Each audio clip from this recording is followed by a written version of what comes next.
The time is now 10:04, and I recognize that a quorum of the board is present. The Pension Review Board meeting will now come to order. I ask Ms. Seymour, please call the roll. Chair Stephanie Leiby. Present. Keith Brainerd. Here. Marcia Desch. Here. Christopher Gonzalez. Here. Daniel Harper. Here. Roy Rodriguez. Here. Sorry, Roy. Christopher Zook. Christopher Zook.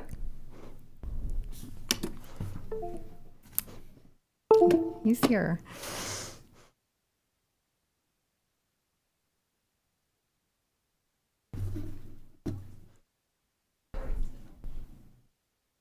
Christopher?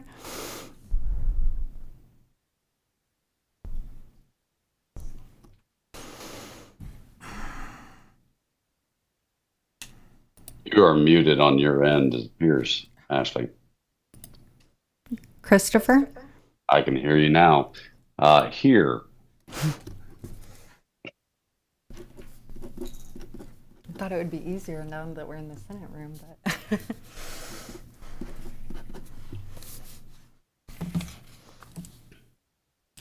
Okay, so all members are present. We will move on to administrative matters. At this time, we'll consider approval of the minutes from the September 25th, 2024 Pension Review Board minutes. Members have all received a copy of the minutes from the last meeting. Are there any corrections to the minutes as circulated? Hearing none, I'll entertain a motion to approve the minutes as circulated. Motion. Second. Motion has been made by Mr. Gonzalez, seconded by Mr. Brainerd to approve the minutes as circulated. All in favor say aye. Aye. Aye. Opposed, nay. The ayes have it. The minutes have been approved as circulated. At this time, I'm sure everyone in the audience has recognized that we do have an outgoing member of the Pension Review Board, and we do have two new members of the board joining us for today's meeting. So next order of business is to recognize.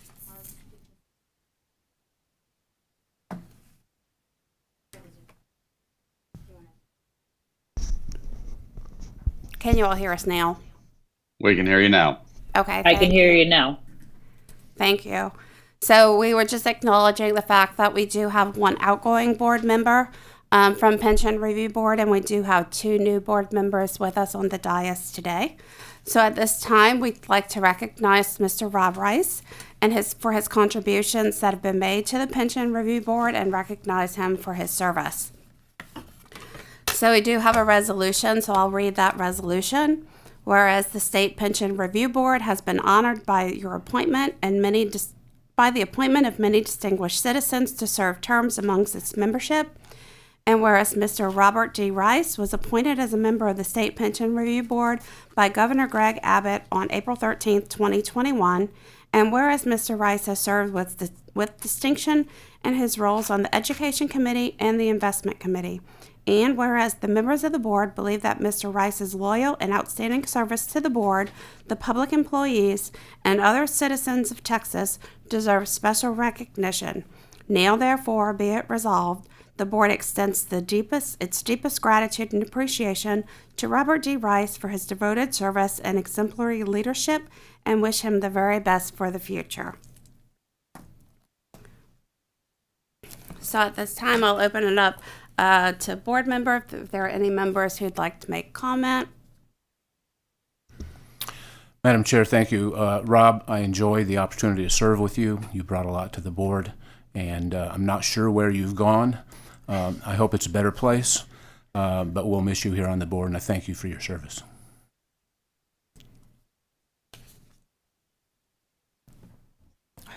I echo his comments. Thank you for your serving, and good luck on your future endeavors. And I'd like to thank Rob for working with me on the Education Committee. I enjoyed working with you, and I wish you the very best. Rob, I echo the comments and appreciate all of your service to the Investment Committee and to the board as a whole. Thank you for the work that you've done for the citizens of Texas. Yeah. And I do know where Rob has gone, and it is a better place. So we do wish you well. We've enjoyed our time together. We've enjoyed getting to know you. Definitely enjoyed the contributions that you've made to the board. You made the board a stronger board over, your tenure and the recent tenure of the board. I think the board has done a lot of good work. So we do thank you for that. Would you like to? If I may, I do want to highlight and underscore my appreciation for your grace and counsel during my tenure. It was a wonderful opportunity to serve the state. I think that the work that you all do is incredibly important to every member of every community in this state. And Amy and the team, I think, have done a wonderful job in executing on the policy and oversight that the board has set, and I look forward to great things to come. So thank you all very much.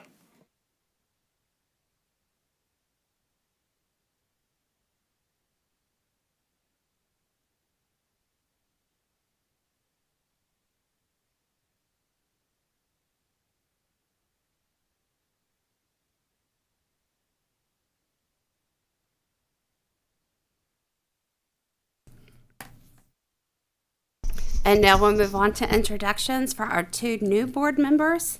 We'd like to introduce them to the community and also welcome them to the board. First, I'll introduce Mr. Daniel Harper. Daniel joined the Texas University System in December 2012 and has served as Vice Chancellor and Chief Financial Officer since January 2018. In this role, he provides oversight for the financial operations of the system's 7 member institutions and system administration, with a focus on investments, treasury, debt management, risk management, capital construction, financial reporting, and financial issues before the Texas legislature.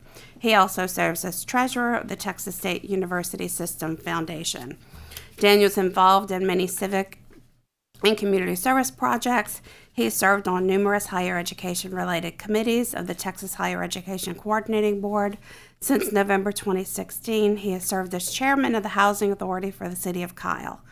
Daniel was also appointed to the State Employee Charitable Campaign Committee and was selected as a member of the Executive Committee of the Texas Association of College and University Business Officers. Daniel, would you like to make any remarks? I'm just grateful to be here and look forward to learning and from y'all and working with y'all. So good to see some of my friends in the audience out there.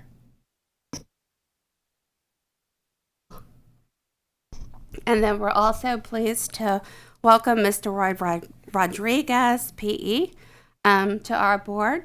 Roy's retired after serving as city manager for the city of McAllen. He's a member of the Texas City Managers Association, American Society of Civil Engineers, and South Texas College Public Administration Advisory Council, and president of TCMA Region 10. Roy is a former director of the Lower Rio Grande Water Committee and former gubernatorial appointee to the Texas Municipal Retirement System Board of Trustees, where he twice held the position of chairman between 2005 and 2018. Additionally, he serves in many roles for Our Lady of Perpetual Help Catholic Church. Roy's received a Bachelor of Science in Civil Engineering from Texas A&M Kingsville and a Master of Public Administration from the University of Texas Rio Grande Valley. Please, Roy, would you like to make any remarks for the board? Very few. Thank you. Good morning to everybody. I'm very excited and grateful to Governor Abbott for his trust again in me, and I look forward to serving the state of Texas and working with you. Thank you very much. Wonderful. Well, we look forward to working with both of you, and once again, welcome to the board. Moving on, we will now go into public comment. Is there anyone here in person who would like to make public comment today? Okay. Wonderful. So we'll start with Ms. Sheila Beckett.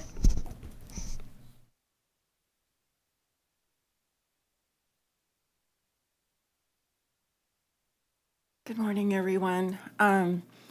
My name is Sheila Beckett. Hi, Keith.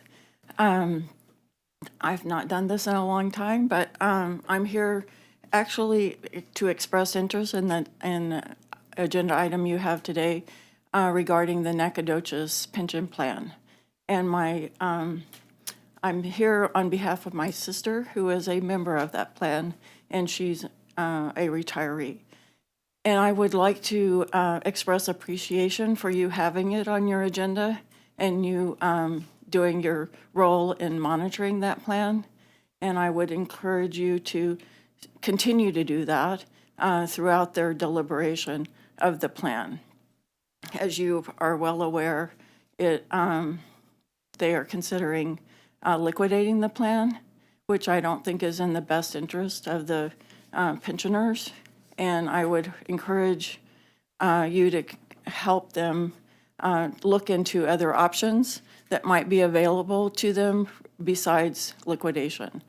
And specifically, I don't think that there's enough information available right now to make a decision. I think at least is what they have provided to existing members is not adequate. You don't know the current financial situation of that plan. I don't think that there's been any updated financial information available on the plan to know what the true situation of that plan is. And if there is the ability to go in and try to infuse additional funds to make it financially sound, to allow the existing participants to continue to receive their pension, I think all of those options should be explored. And it might require legislation to allow them to access additional funds to make that program sound. But I think all options ought to be on the table. And I know that you don't have authority to enforce a pension plan to make decisions, but you do have strong review capabilities and you can make recommendations as far as I can remember. Years ago, I was involved in a Texas pension plan, and so I do have some knowledge about how pension plans work in the state of Texas. And that's why my sister and some of her friends continue to call on me as they are trying to grapple with this problem. And the hospital itself has been poorly managed, and their pension plan has been poorly managed.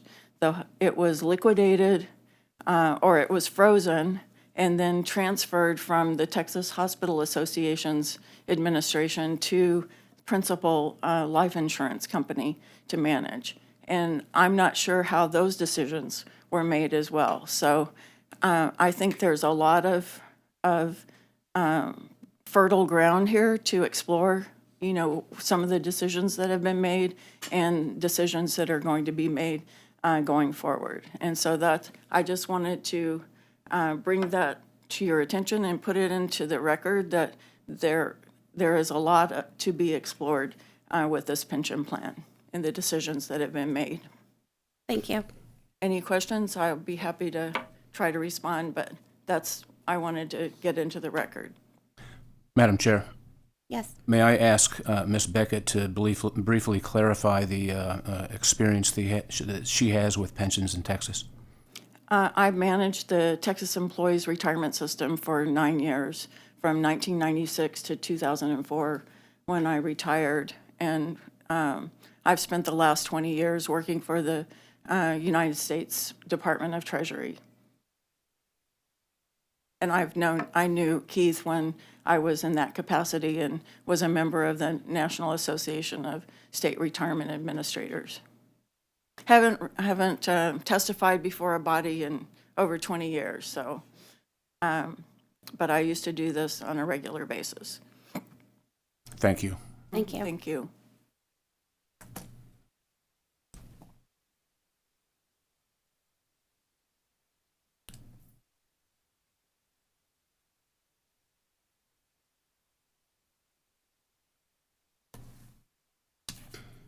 Okay, having no one else in person for public comment, we'll now move on to people attending virtually. We'll start with Mayor Lori Blanc from City of Midland. Thank you so much for letting me participate. I wanted to just bring up some progress that we've made in Midland. Began in October and November with a resolution from the pension board to move forward with a solution for 5% equivalent changes for the firefighters, and then the city to correspond with a lump sum payment, capital infusion, to make the fund whole to a 30-year amortization rate. We responded with City Council with a corresponding resolution, and so those have both passed in both bodies unanimously. And so we're moving forward. At this point, the firefighters are doing some education of the firefighters themselves, of the active participants, so that they can then vote to make the 5% equivalent changes. I believe Justin Graham is also online, so he can speak more to the progress that they're making there. But the City Council and the city staff have everything in order for us to be able to make that lump sum payment upon the successful passage of the firefighters' decision to make those 5% changes. So I feel encouraged, certainly more encouraged than the last time that I testified before you. And so I'm available for any questions that you have for us. Thank you. Questions for the board? Okay. Thank you, Mayor. Thank you very much. And next, we will move on to Justin Graham with Texas Midland Fire.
Okay.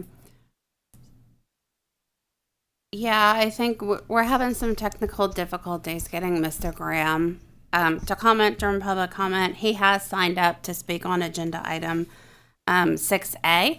And so we'll move on through the agenda, and then when we get to 6A, we'll reach out again to see if he's available at that time. Moving on to agenda item number 5, this is going to be an update for the Nacogdoches County Hospital District Retirement Plan. I'll now call upon representatives from the hospital district to provide remarks for this agenda item.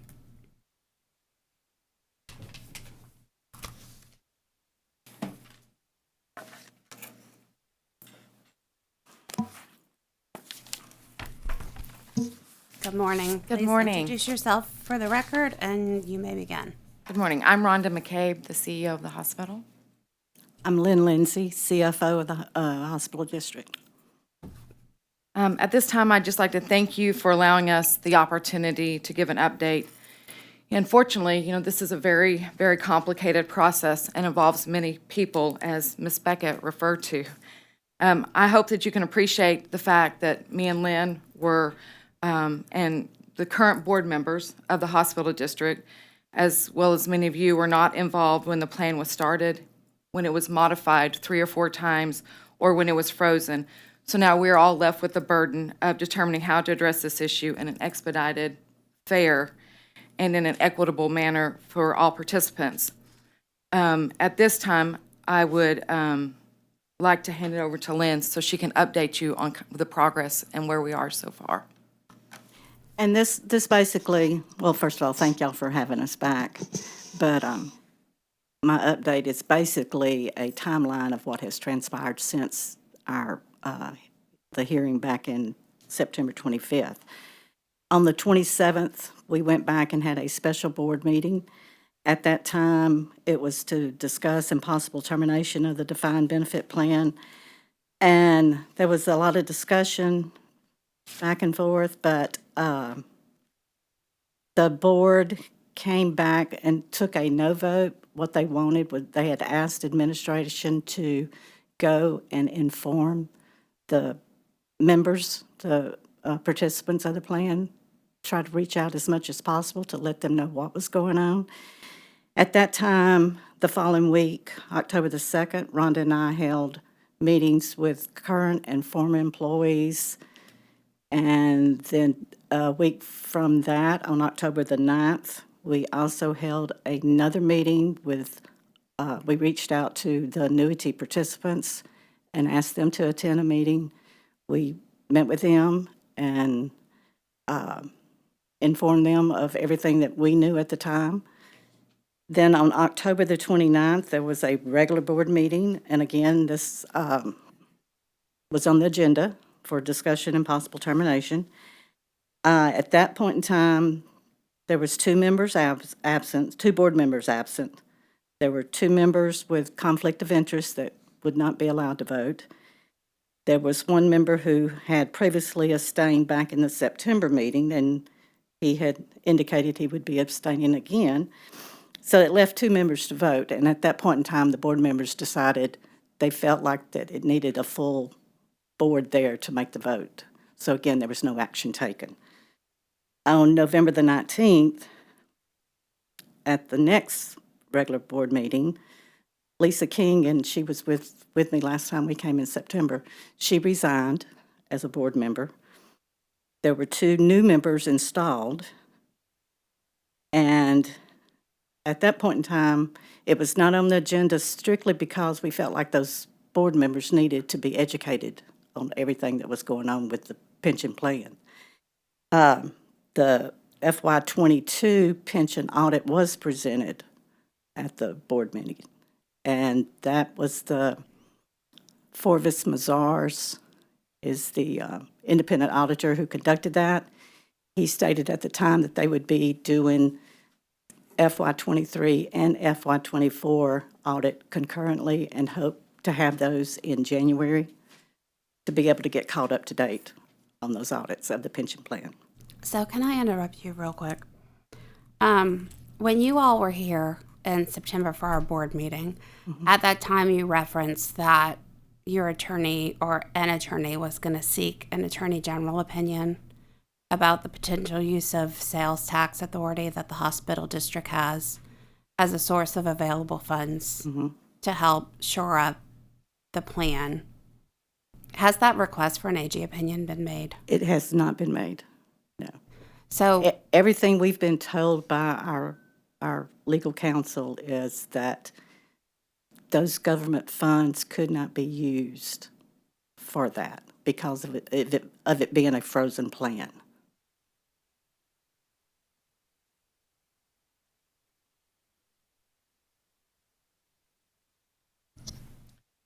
Madam Chair, yes.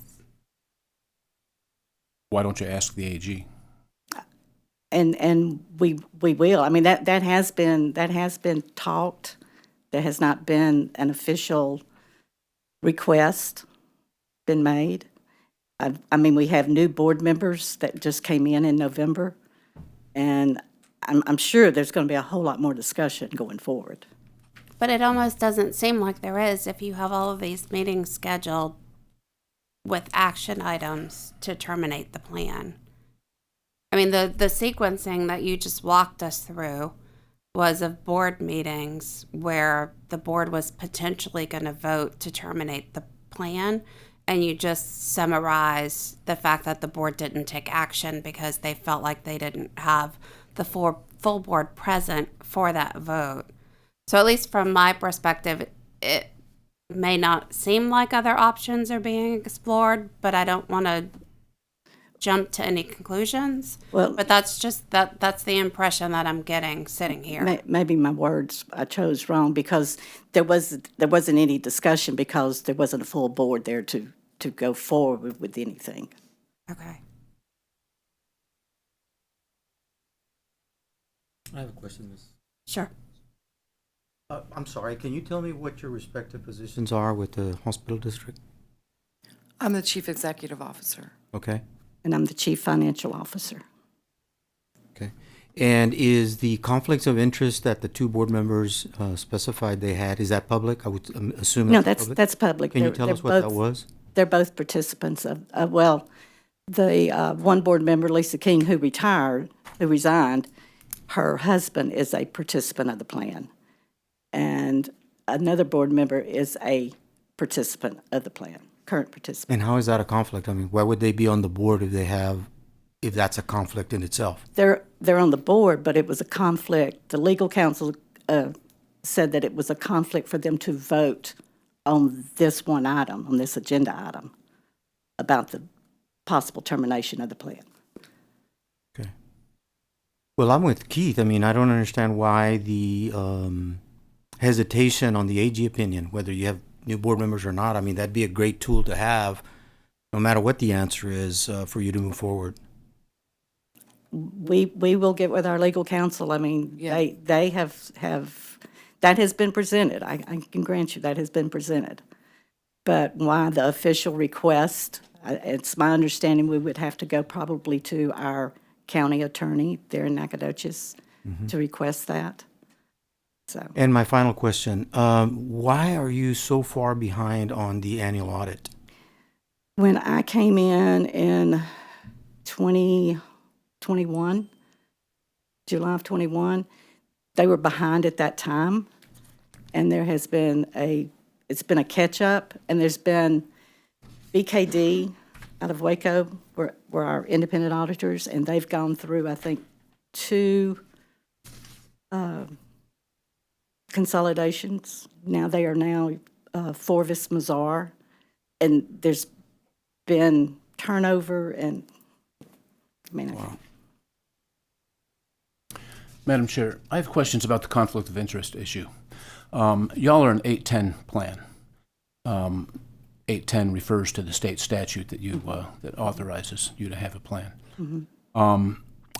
I would have to think it would be typical for an 810 plan to have board members who also participate in the plan. I've never heard of a board member excusing themselves from a pension discussion due to a conflict of interest.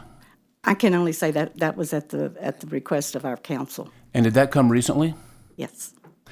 So the plan's been around for decades. Have board members been adjudicating and overseeing the plan previously? The one board member was, Lisa King, was not on the retirement committee, and the other board member, Dave Schaefer, was not a board member at that time. He just recently became a board member. Would you be able to please ask your legal counsel to let us know I would be happy to. their thoughts on the conflict of interest? It strikes me as passing strange. That would seem to be a fundamental part of the role of a board member there. Madam Chair, I have other questions.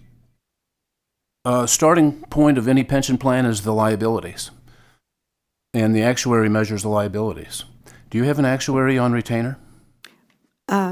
Back in, and I think I presented this back in September, our TPA resigned, and our actuary was a third-party vendor through that TPA, so they had also resigned. We just signed the contract with our new actuary firm, I think it was the week before Thanksgiving.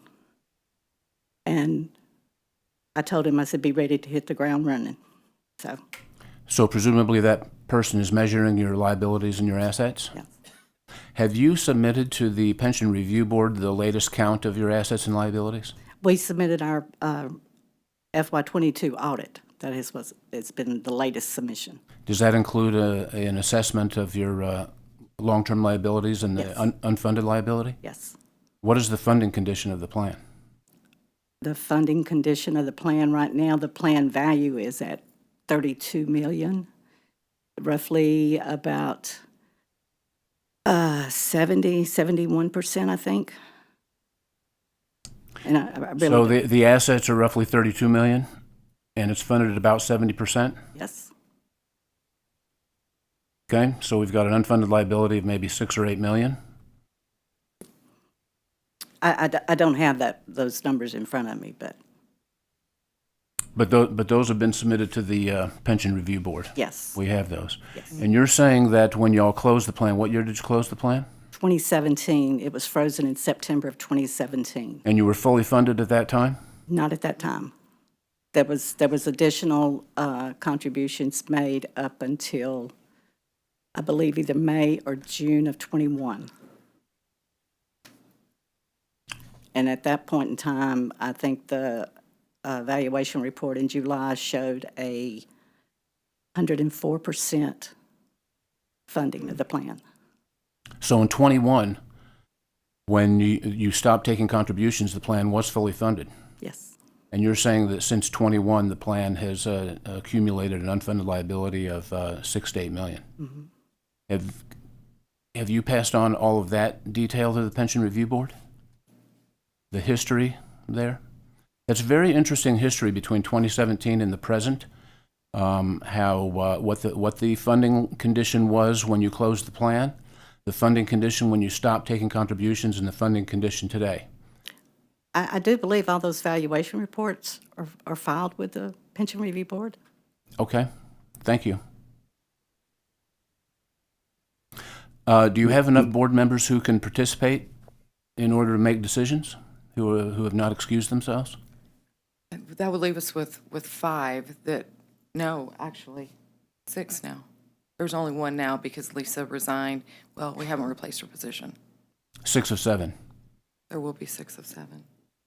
So what happens next? Goes before the board. We'll go back before the board and they'll make a decision on where we need to go. I mean, I agree with you on presenting to the Attorney General to get a final determination. Rhonda and myself have had that question back and forth, trying to determine how can we save this. I think the act that created the hospital district states that we can't go to the state and ask for funds. So, I mean, it's Madam Chair, may I? Yes, Mr. Zook. So the way I understand things right now is that basically the choice is in front of the board is to either shut down the plan and basically all the retirees and the future retirees get a haircut on what they thought they were going to get. So not fulfilling the promises to those people.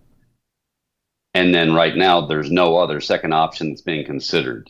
Am I hearing that correctly? That right now the only thing that is being contemplated is the shutdown as opposed to other things? Or is there something else that's being considered? I would say that you're correct. Everything that we have brought up or thought that we could do, trying to provide funding to the plan, it hasn't been an option in that case. Understood. So this is a sticky widget. We talked about this in September. I mean, obviously you have a plan that's frozen and then because of market conditions or whatever has declined. That obviously is a massive problem because there can't be more money added to it. So all of this comes back and we have a saying at our firm of find what matters, see the forest, not the trees. There's a whole lot of trees here, but the forest is really simple. Shutting it down and not fulfilling the promises to the people that we made them to, that's a bad idea. But it may be the only idea, but until we know that's the only idea, we shouldn't pursue that. One choice is no choice. 2 is a dilemma. 3 is actually when you start to get a choice. So the one that I really, and I echo the other board members' frustration, 2 months has passed. Time is not our friend here. I don't know why an attorney decided that we shouldn't ask the head attorney of the state, the attorney general, to actually find out if there's another solution or not. But it seems like that should be like tomorrow. And ask that question of the AG. Let the AG come back and say either there is no choice.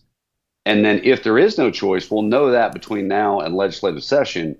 And if there is something that has to be done during the legislative session, which only happens once every 2 years, then we will know that that's got to be put on the fast track through the legislative session in order to be able to protect the people who didn't create this problem. So y'all are doing your best, and I do appreciate that. But what I'm going to suggest strongly is urgency is needed here to tell the attorneys, if they're not willing to go to the AG, they need to explain to this body, and obviously all those retirees, why they're not willing to ask the question.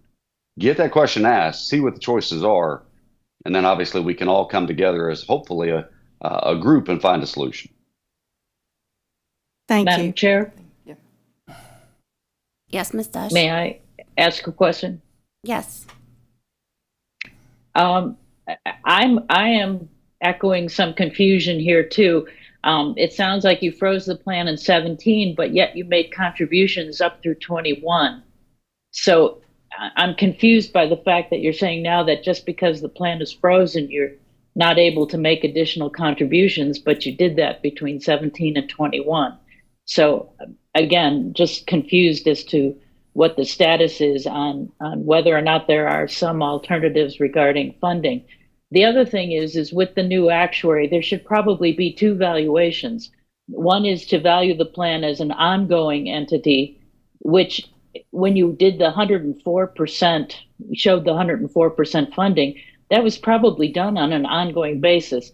But there should also be a valuation on a termination basis, which would take into account either the cost of purchasing annuities through principal or paying out lump sums if that's a function of a allowable method in your plan.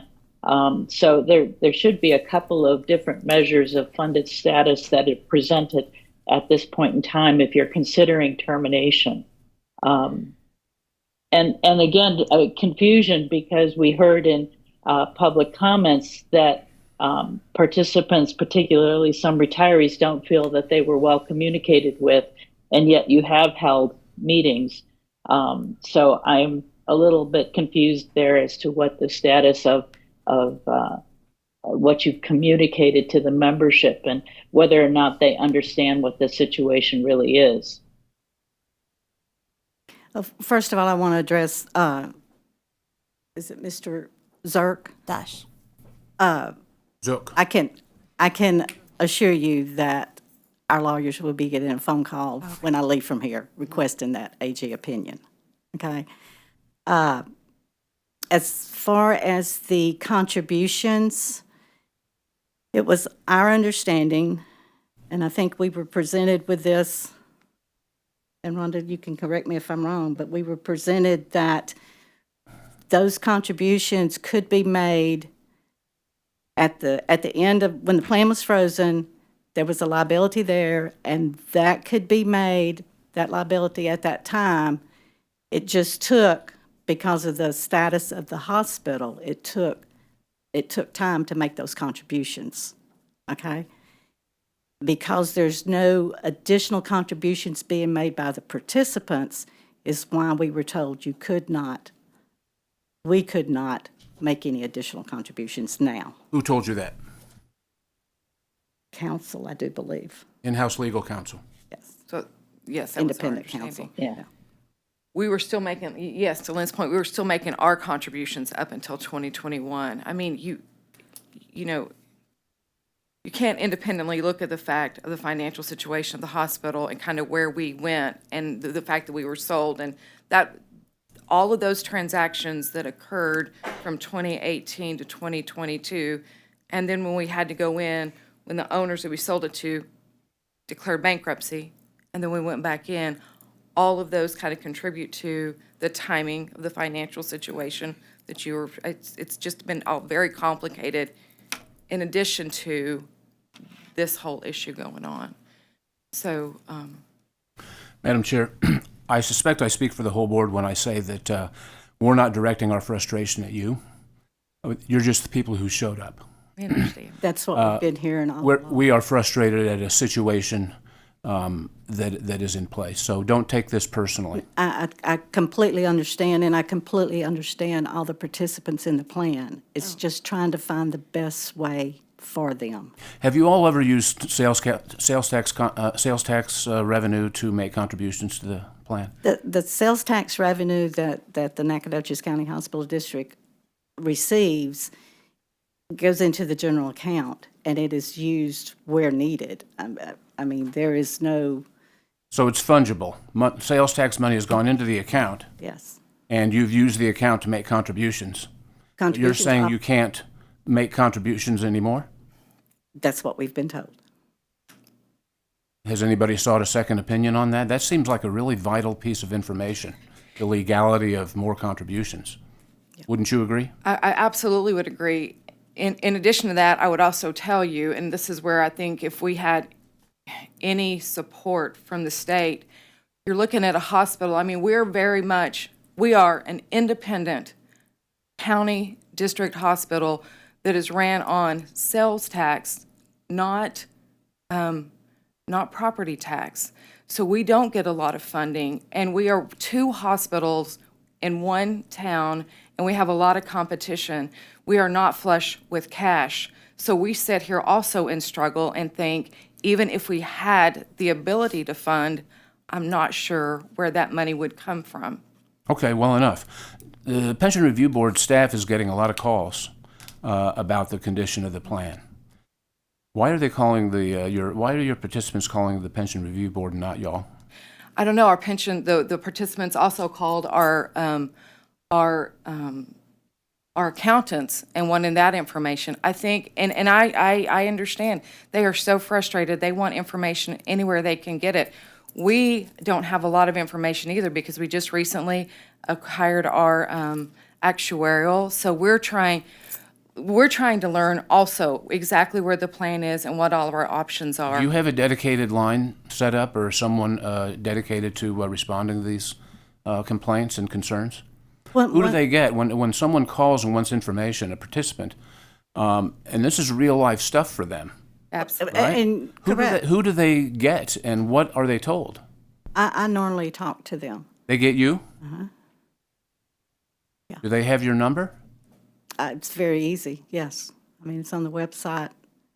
I don't have a problem talking with everyone. I do know this. I think there was, when we met with the annuity participants the second week after trying to inform everybody what was going on, what came out of that. I mean, and rightfully so. I mean, a lot of people were upset because, that was the initial reaction was, we're losing our funding. We're losing our annuities. But we met with three of those participants who were kind of the voice for the group. And once we sat down with them, there was a lot of understanding that went on at that point, okay?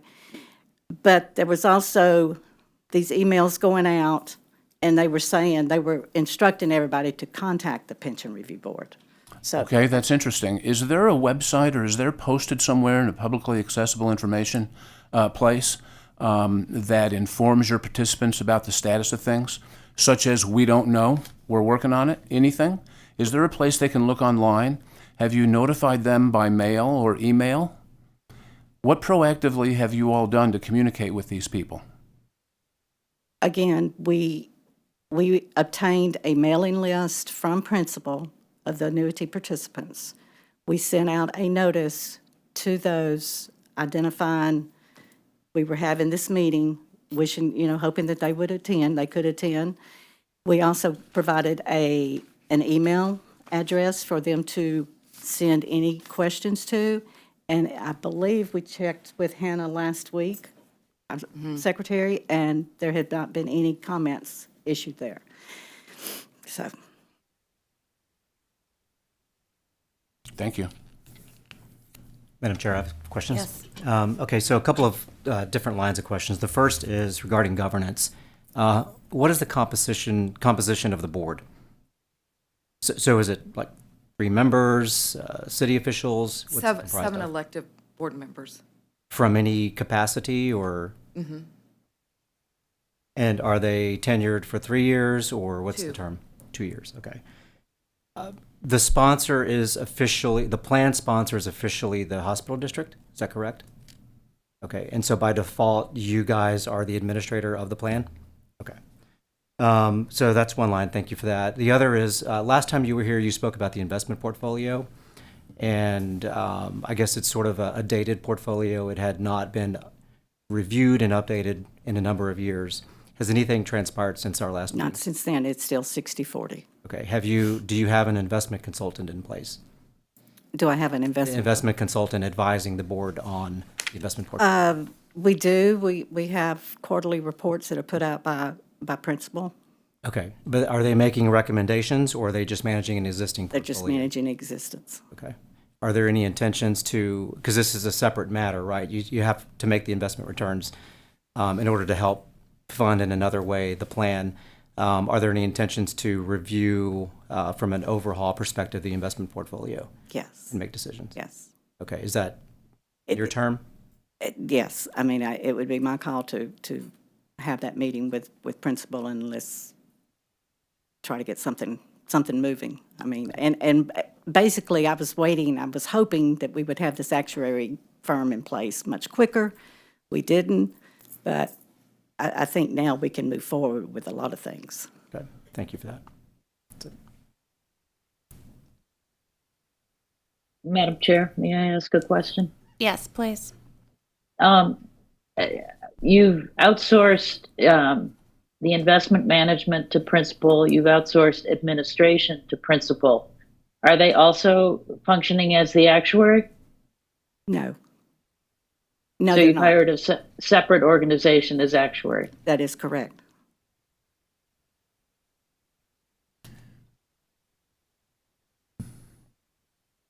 Madam Chair, I have a question. Sure. So earlier, a board member suggested that you're considering a haircut on the benefit to the annuitants. Is that a fact? Is that true? Well, if we were to close the plan, I believe, yeah, I mean, yes, I think everybody would get a haircut. Okay. And do you know what that number is mathematically? We don't, and that's the thing that's, I think, the most complicated and confusing. Our actuarial has suggested that it might take 6 to 9 months to do the detailed analysis of what each plan participant would be allocated, and so that unknown is what makes this incredibly difficult. It's we don't know what the haircut is. And is there a plan, or would you propose a plan where you would communicate with the annuitants to see if there was some kind of compromise? I'm not suggesting that there should be, but is that something that you would consider? I think at this point, we would consider anything to help resolve this, yeah. Yes, sir. I mean, the only thing, I mean, we're bound by the termination process of the plan document. And Well, that doesn't sound very clear, whatever that is. well, if you looked at that plan document, it's not clear, okay? It is very complicated. As Rhonda alluded to, we had, I think, 4 different amendments to the plan in different timings, and just the termination process is going to be extremely difficult. Go ahead. I have a further comment on that. Again, it's very hard to understand what the current funded status is. I don't know when you said it's about 70% funded, if that's on an ongoing basis or a termination basis. But it does seem to me that there could be a pretty good estimate of what the termination liability is if you just ask principal what it would cost to buy annuities for existing accrued benefits. Because I would assume principal could offer an annuity purchase estimate. We can absolutely ask for that information. We'll put that on our list. Yeah, and again, it's if the 70% is on an ongoing basis, the termination estimate will probably be much less, because you probably on an ongoing basis you'd be using a 6 or 7% interest rate. On an annuity basis, purchase probably in the 4 to 5% range. So don't be surprised if it looks like it would be a lot more underfunded on an annuity purchase basis.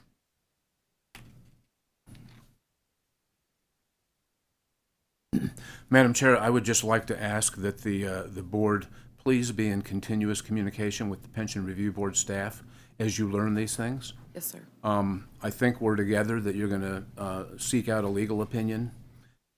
We would be interested in knowing how quickly the actuary is going to be able to come up with some numbers. As Ms. Dush has suggested, we'd be looking for 2 sets of numbers, ongoing and termination basis. And also, what efforts are being made continually to communicate with your plan participants? Yes, sir. Because as a reminder, they're calling us. I understand. Thank you.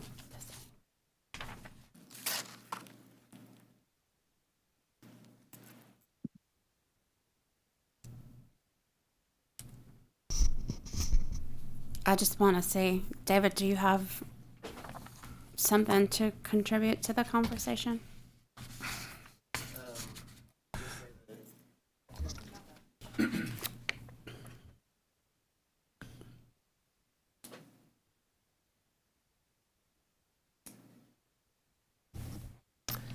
I would just say that there is a plan termination section in their plan document. It's modeled after the Pension Benefit Guarantee Corporation, the way they would handle a plan termination.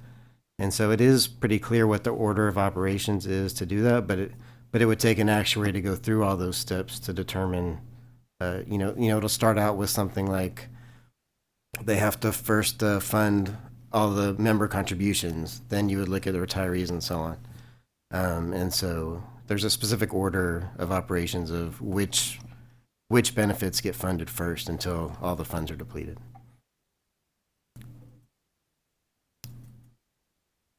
Thank you.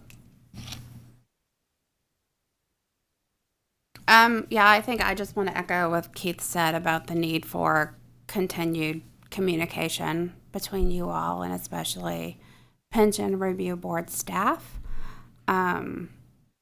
I think as it relates to the board too, and we could probably talk about this when we get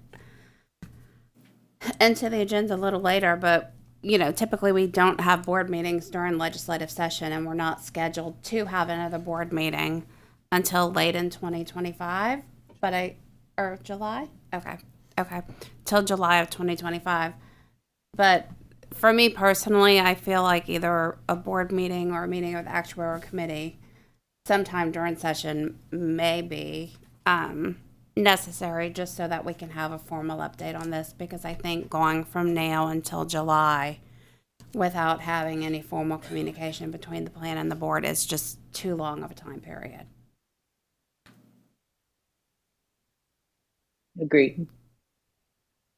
I would like to say one more thing. Sure.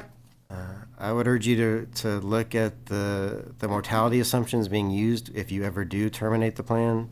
Last I heard, it was using a table from 1984.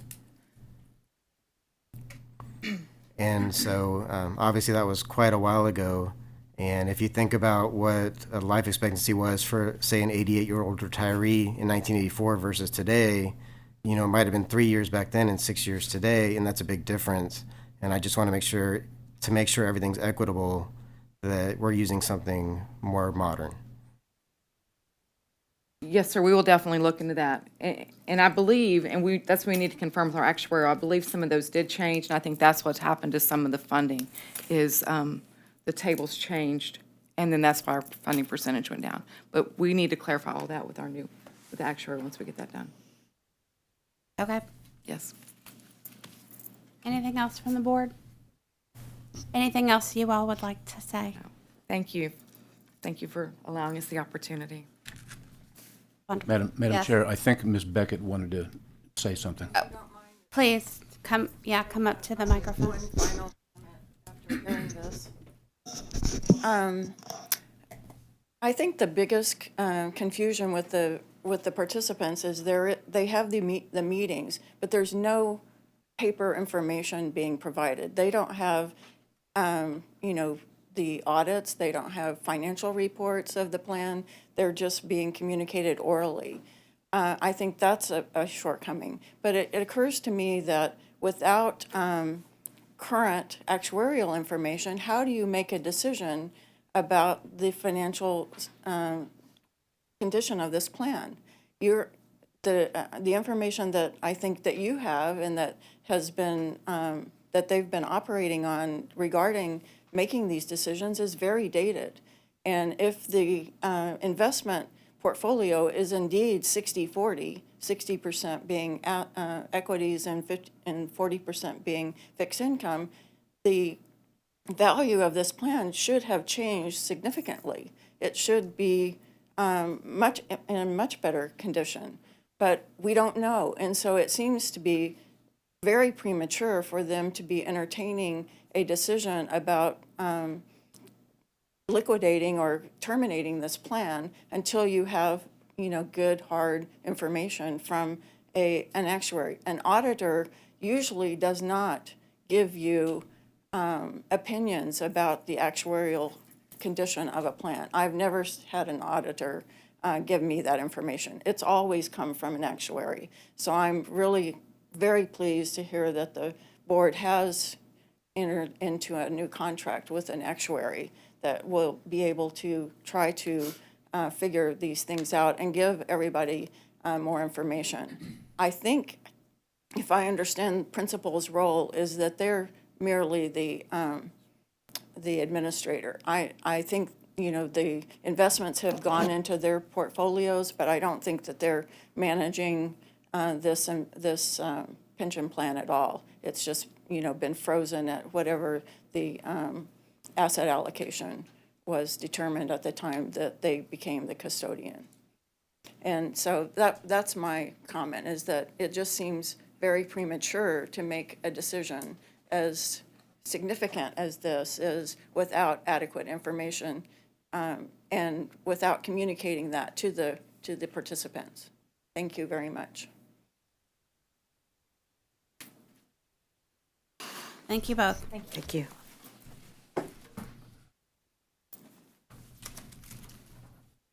At this time, I will now turn the meeting over to Mr. Brainerd to take us through reports from the Actuarial Committee. Thank you, Madam Chair. I'd like to ask the Pension Review Board Staff Actuary David Fee to present item 6, beginning with the actuarial valuation report and the funding soundness restoration plan report. Welcome, Mr. Fee.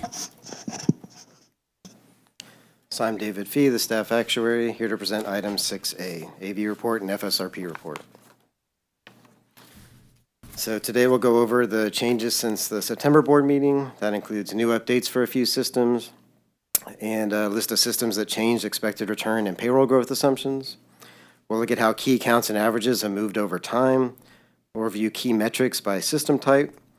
We'll look at lists of systems with outlier statistics, such as the longest funding periods and the lowest funded ratios. And then for the FSRP report, we'll look at systems that moved to a different risk category since September and a full list of systems for each risk category. So for Texas Public Pension System news, Dallas County Hospital District closed the pension plan to new entrants. So new entrants would get a defined contribution plan going forward. Dallas Citizens passed Proposition A, so that paves the way for the FSRP to be completed, and so we expect that to be very soon. For Denton Fire, we know they're studying automatic COLA similar to TMRS, so the city employees in Denton get a 70% automatic CPI COLA increase every year. For Midland Fire, we heard from the mayor, and we'll hear from the chair, but they've reached a preliminary agreement that's subject to vote. We know the city council has already approved it, and so we're waiting for the member vote after the members have been educated on their options. And then Odessa Fire, the city council approved an actually determined contribution. So going forward, they're going to have a 20-year ADC. So these are significant economic assumption changes. Corpus Christi RTA decreased their discount rate by 25 basis points, and Texarkana Fire, who we'll talk about more later, decreased theirs by 25 basis points along with their payroll growth rate. So now to look at funding progress over the last 2 years. If you look beneath each bar, that's the date of a PRB board meeting, and beneath that is the average expected return on that board meeting date. So you can see that's decreased over 2 years by 7 basis points. So that's what we want to see, because a lower expected return is a more achievable return. If we look at that top line, that's the aggregate funded ratio, where TRS and ERS make up 2/3 of the total assets and liability. And on that basis, it stayed around 79% funded over the 2 years. The lower line is the average funded ratio, where TRS and ERS just make up 1/100th of the average, just like every other system. And on that basis, it stayed relatively stable at around 74% funded. Going from September to December, if you look at the bars there, we had one system move from under 30 to infinite. That's Texarkana Fire, and we'll talk about them more later.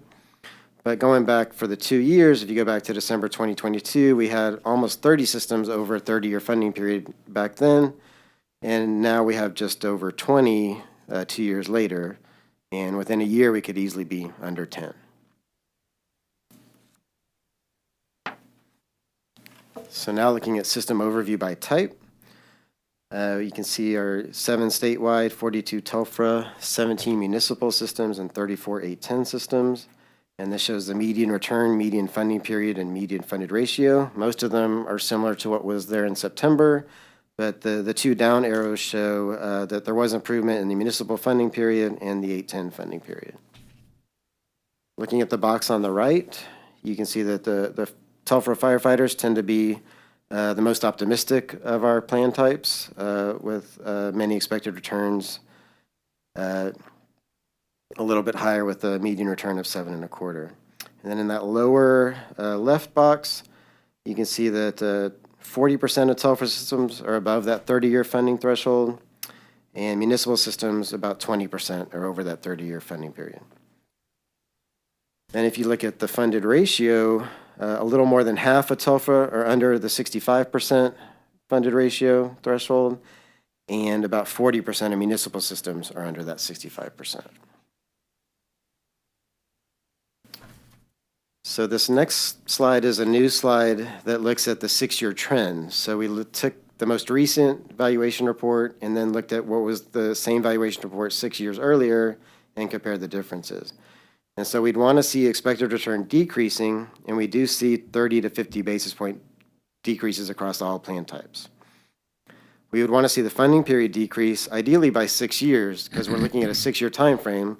So if everything happens as expected, you would want the funding period to decrease by 6 years. We did get over 5 years of improvement, with 21 years for statewide, but then you might notice TELFRA comes in second at almost 5 years of improvement. We want to see the funded ratio increase, and we do see that for all system types with the exception of the municipals. If we look at the upper right box, you can see 40% of TELFRA systems did decrease their expected returns by 50 basis points or more.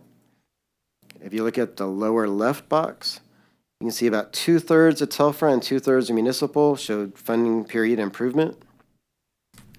And if you look at the box on the lower right, more than half of TELFRA and municipal systems decreased their funded ratio. And we're going to continue to see those funded ratios decrease until those systems get out of negative amortization. And we'll talk a lot more about negative amortization in the upcoming slides. So these are systems with funding period greater than 40 years. So at the top is Nacogdoches County Hospital District, who we heard from today. Next is Midland, who we also heard from. Sweetwater, we know is showing infinite here, but we know the city has increased contributions since the last valuation report. So it's very likely the funding period's somewhere in the 40s. And we know that the members who update us every 6 months, that they are working toward a solution to get under 30 the rest of the way. Texarkana Fire is a new entrant at Infinite. They're an interesting case because they're 81% funded, and if they had another valuation report over a 30-year funding period, they would trigger an FSRP. Dallas Police and Fire is at 82. The city has proposed a 30-year funding schedule that would fund the previous benefits. There's not agreement between the city and the members yet. Marshall Fire and Wichita Falls Fire both recently triggered FSRPs. Brownwood Fire completed theirs. We're still showing 52.8 because we haven't received an updated valuation report yet, but we would expect that to be in the 30 range. Dallas ERF, the voters approved the FSRP changes, so we just need to receive that from them and process it. And then Austin Fire and Harlingen Fire are both at risk. If their next valuation report's above a 30-year funding period, they would trigger an FSRP. So this next is a bit of an in-depth look at Texarkana Fire. So I thought you might be interested in how an 81% funded plan could end up with an infinite funding period. So if you look at the bold row at the bottom, the funding period, they started at 27.5 in 2021.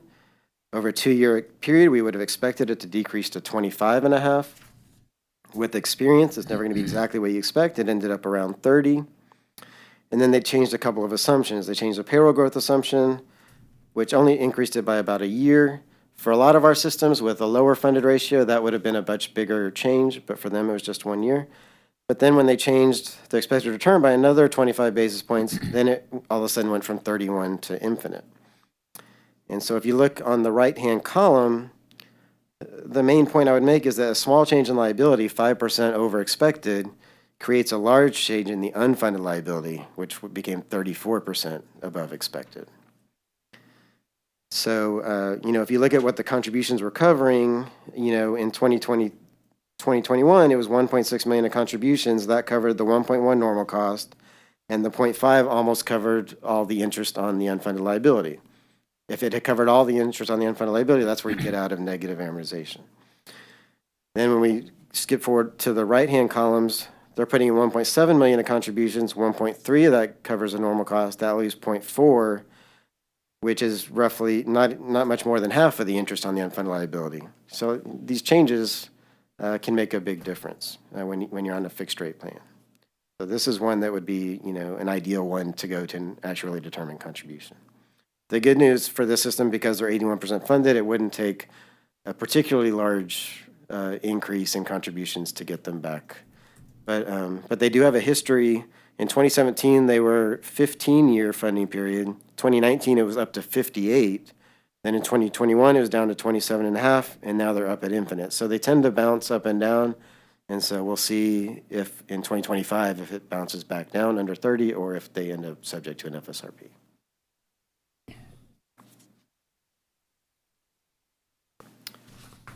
So in the past, I've mostly shown lists of systems with either a low funded ratio or a long funding period. But really the best sign of a problem that's got no corrective action is if a system has both a low funded ratio and a long funding period. So this way, we're excluding systems like Odessa Fire that has a low funded ratio but also has a 20-year ADC in place. And we're excluding systems like Texarkana Fire, who we just spoke about, who has an 81% funded ratio, but has an infinite funding period. And so these are systems that are sort of on the wrong side of both of those thresholds. And so we looked in the notes column, we looked at, well, when is a plan expected for these types of systems? These are the systems we can, should be at the top of our list. The green ones indicate a plan's already been put into action. The gold ones indicate a plan's expected within about a year. And that's because they're already subject to an FSRP and they give us updates every 6 months. And then there's 3 orange systems, which we wouldn't expect any corrective action plan in place within a year, and that's because they're at risk of FSRPs, but they're not yet subject to them. So on this basis, I think we can see that the FSRP legislation from 2021 is having a good impact, and that we, for these systems that are on this page, we generally expect a plan in place very soon.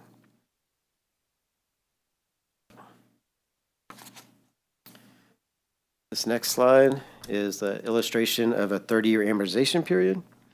So this chart illustrates the amortization of a $7.5 million unfunded liability if you're using a 7% expected return and a 3% payroll growth rate. And so you can see it's at year 9 where the unfunded liability begins to decrease. So for the first 9 years, from a funding period of 30 up until you get to around 21, your unfunded liability is increasing. And then it's not until year 15 where you actually get back to your initial unfunded liability of $7.5 million. And so this is why, each system needs to have a plan in place to reach this stage where they're outside of negative amortization and they're really paying down the unfunded liability. And so, our funding guidelines call for by 2040 to get down to a 15-year funding period. And I think this is a good demonstration of why that's necessary, because it's after that 15-year period where you really see the progress getting made. This, Mr. Fee, this is also an illustration of the perils of using a 30-year funding period, isn't it? I mean, if they were using a 20-year funding period, they wouldn't be dealing with this problem. But if you're at 30 years by 2025 and you keep making progress, you don't stay at 30, then it works, because by 2040 they will be at 15 years. And so for our systems, given where they are and given where the FSRP statute says to be at a 30-year by 2025, we're asking that they get to 15 years by 2040. And so that basically so that we can see this progression take place and get to the point where they're paying it down. Thank you for that. 30 years is pretty generous. Is a pretty generous benchmark. Yes, but that's the benchmark we have, and so that's what we have to live with it. Yes.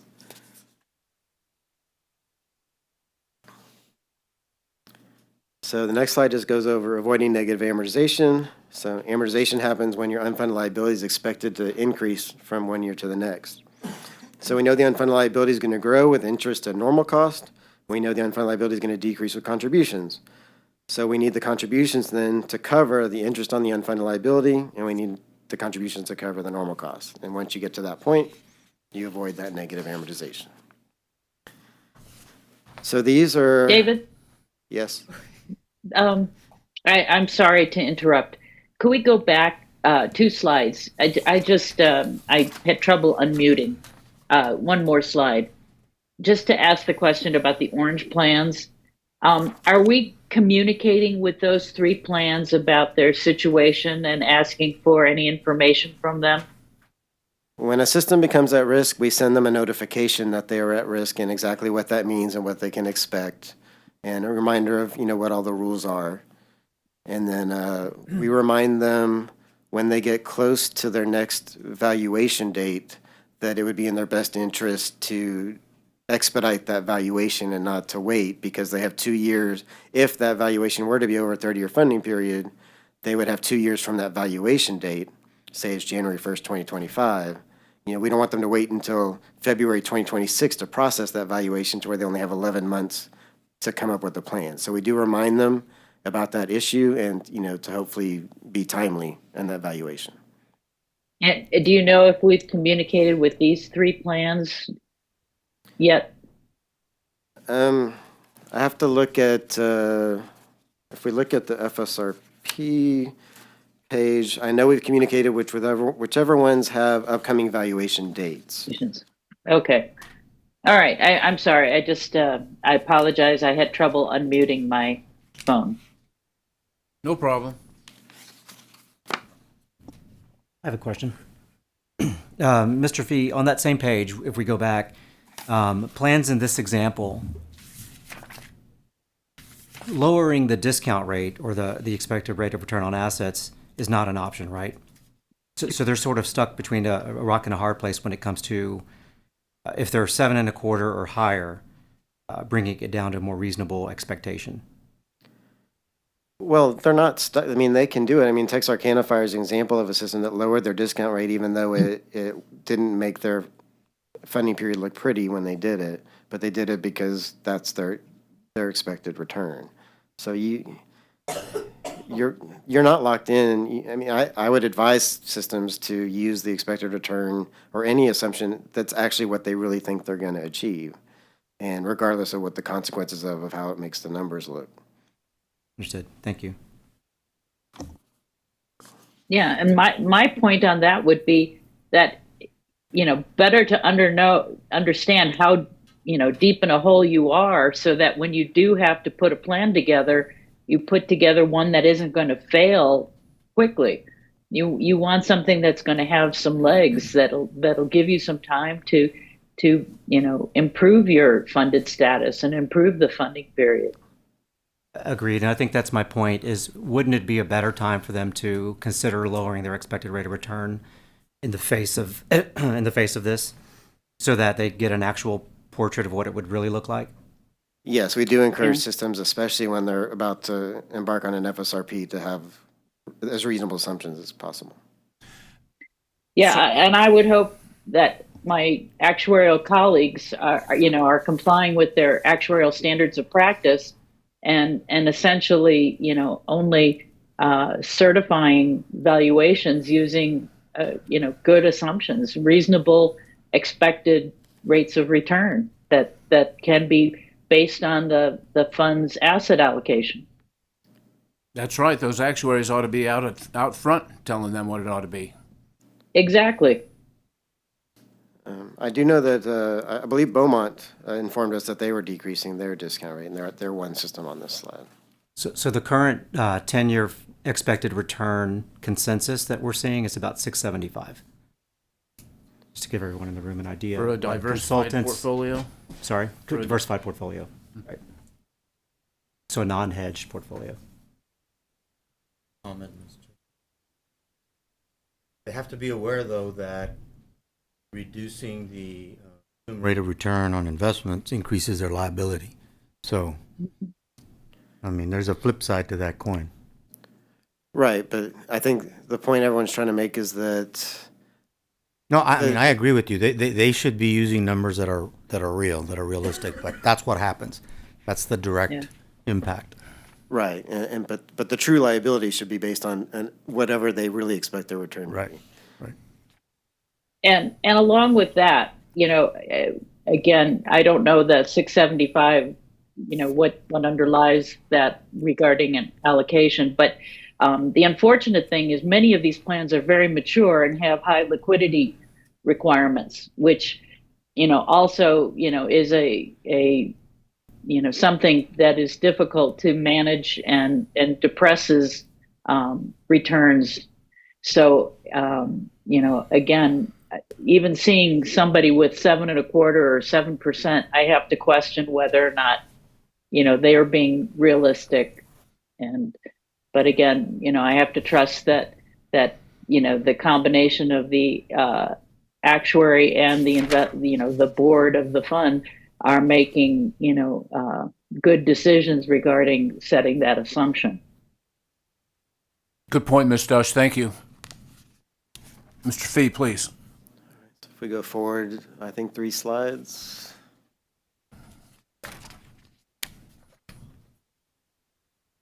So this just shows the funding period necessary to reach that point of avoiding negative amortization for all of our systems that have an expected return and a payroll growth assumption.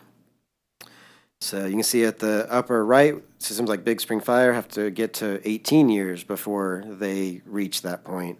Whereas if you go to the lower left, a system like TMRS, with the lower expected return and the lower payroll growth assumption, they can be at a 23-year funding period and avoid negative amortization. And so we do keep updating this list. Texarkana Fire is an example. They changed their discount rate, so they moved from 21 years to 22 years.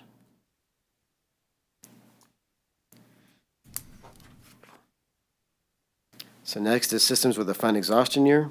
So based on current contribution levels, assets are projected to be depleted prior to paying all promised benefits. So the 4 on the left are all subject to FSRPs. We did add Texarkana Fire since the September board meeting. And then, as we've had for a few meetings, the 4 on the right are, we're showing 2099 as a placeholder because they're not properly declaring what that fund exhaustion date is in their disclosures. But they do disclose a blended discount rate. So they assume their expected return of 6.75, 7, whatever it is, until the fund exhaustion date, and then they assume a municipal bond rate of 3% or whatever that is thereafter. And so we can at least get a clue of what that actual fund exhaustion date is by looking at that blended rate. So we've shown the blended rate beneath each of those 4 systems. And so you see Nacogdoches at 4.99. They would probably belong on the left-hand side of the graph, whereas San Angelo Fire at 6.48% would probably belong on the right-hand side. David, on the Nacogdoches, how old is that information? Is that the 22 fiscal audit that's been just completed? It would have to be, yeah. Yeah, okay.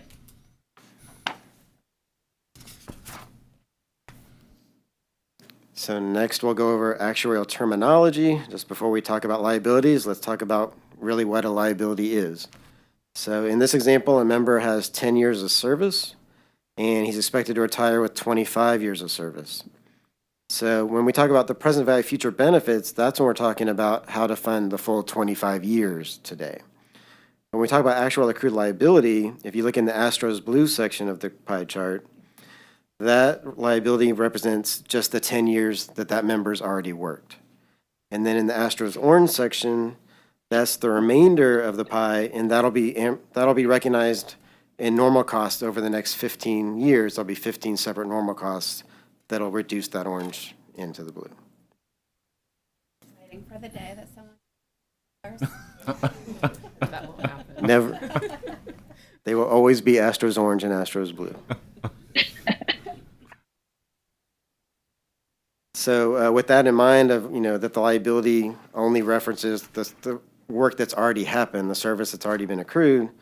Systems on this slide have a total funded ratio under 50%. So that's your total assets divided by your liability.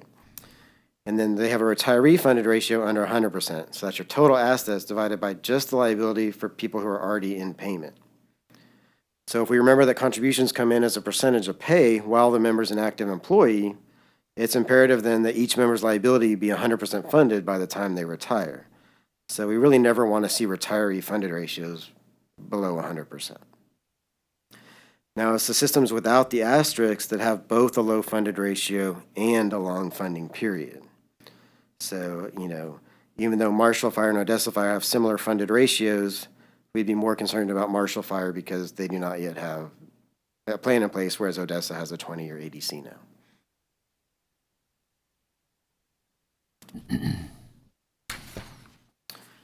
So next, systems on this slide, they're funded better overall than the systems on the previous slide, but they still have a retiree funded ratio below 100%.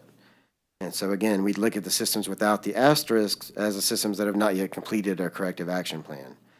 And so Sweetwater, Wichita Falls, and Beaumont are all subject to an FSRP, so we would expect a plan soon. And then Fort Worth Employees is one of our legacy plans that actually is, I think, around a 32-year funding period.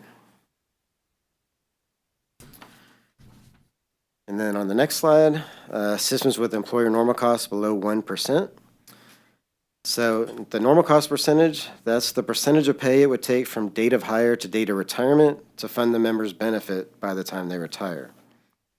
And so we're showing those numbers here in two ways. First is at the system's expected return that varies by system, and then second, we've adjusted it to be at 7% for each system. So the top two are the ones that are especially concerning because the members are paying more than the cost of the benefits, even when normalized, and they do not participate in Social Security. We did hear, though, from the city of El Paso that, or from the El Paso system that the city did approve an automatic COLA for Tier 2 members. So going forward, once the Tier 2 member retires for 5 years, they begin to get an automatic COLA every year.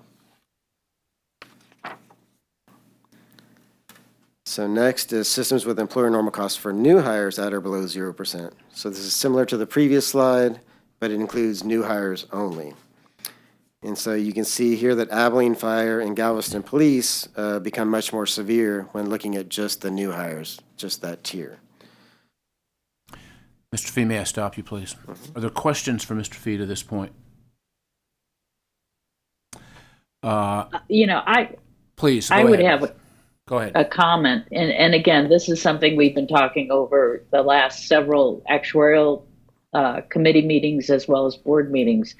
And again, my concern is especially on this slide where you see that new employees are paying, for more than the cost of their benefit, whether or not this is sustainable. Once at some point, employees are going to clue in that this pension plan is not necessarily working in their favor, that they're helping to pay for benefits that were accrued by their predecessors.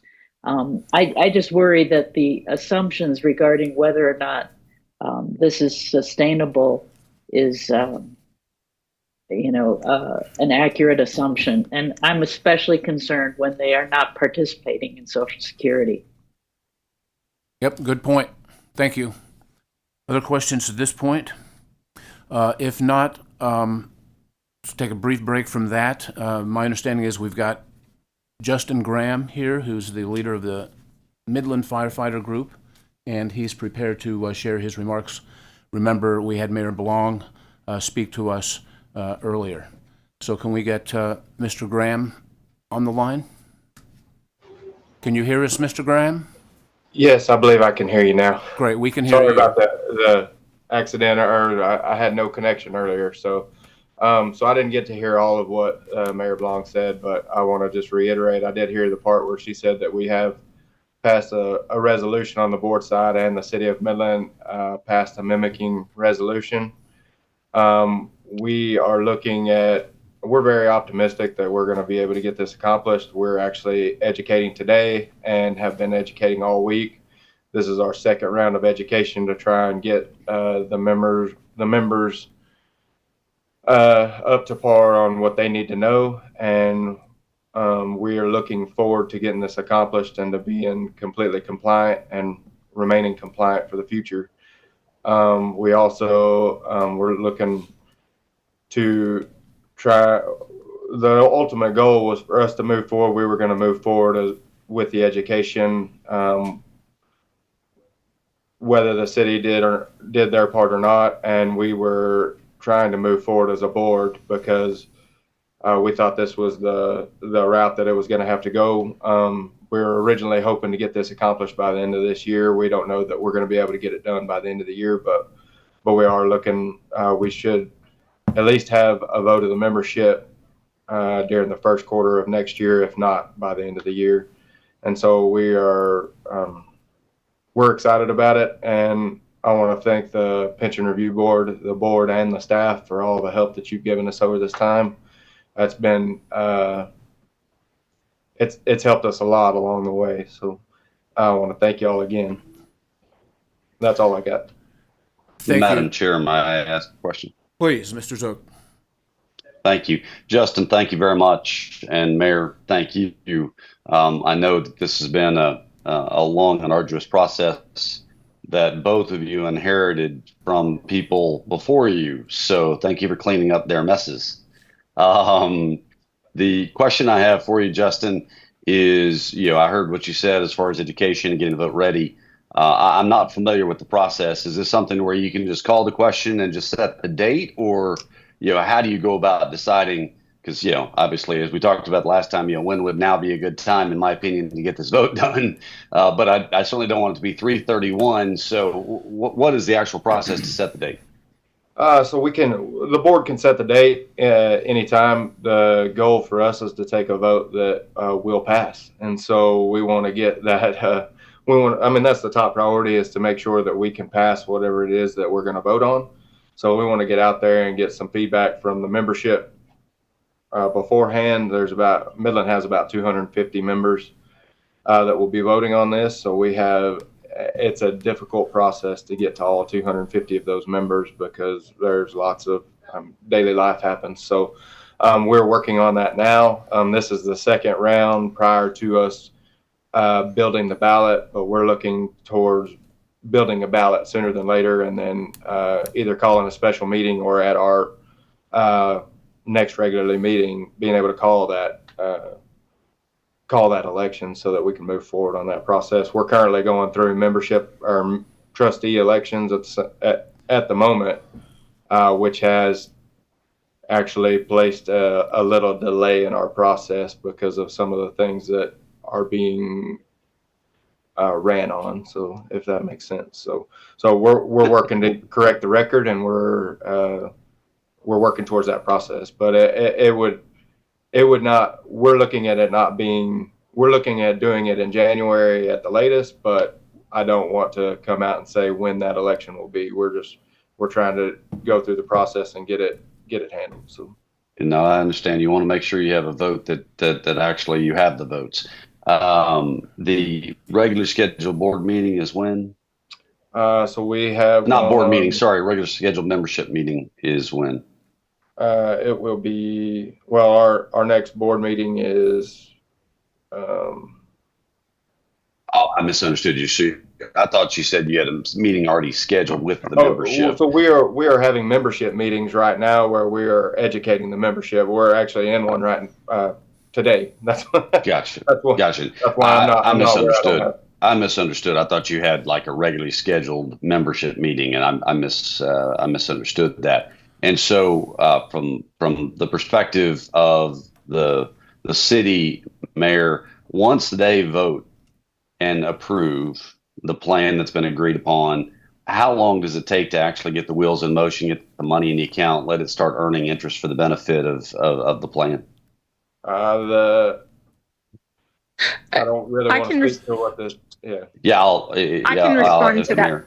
Sure. We have the funding mechanisms and the financial mechanisms in place to do it now. We were hoping to be able to get it accomplished by the end of the year, and so we're ready to move forward with that. Tomorrow, if all of the steps were in order on the fund side. Understood. And Justin, that would be something I think you could use in conversation with the membership of like, let's get the sucker across the goal line, because then we start getting money. And, until we get it voted on, we can't get the money. And that helps everybody in the plan to not let time be our friend as opposed to our enemy in this plan. So, obviously, if there's anything that the Pension Review Board can do to be helpful, et cetera, as this process, me individually, happy to do it. Y'all have done so much heavy lifting. We're here to support any way we can.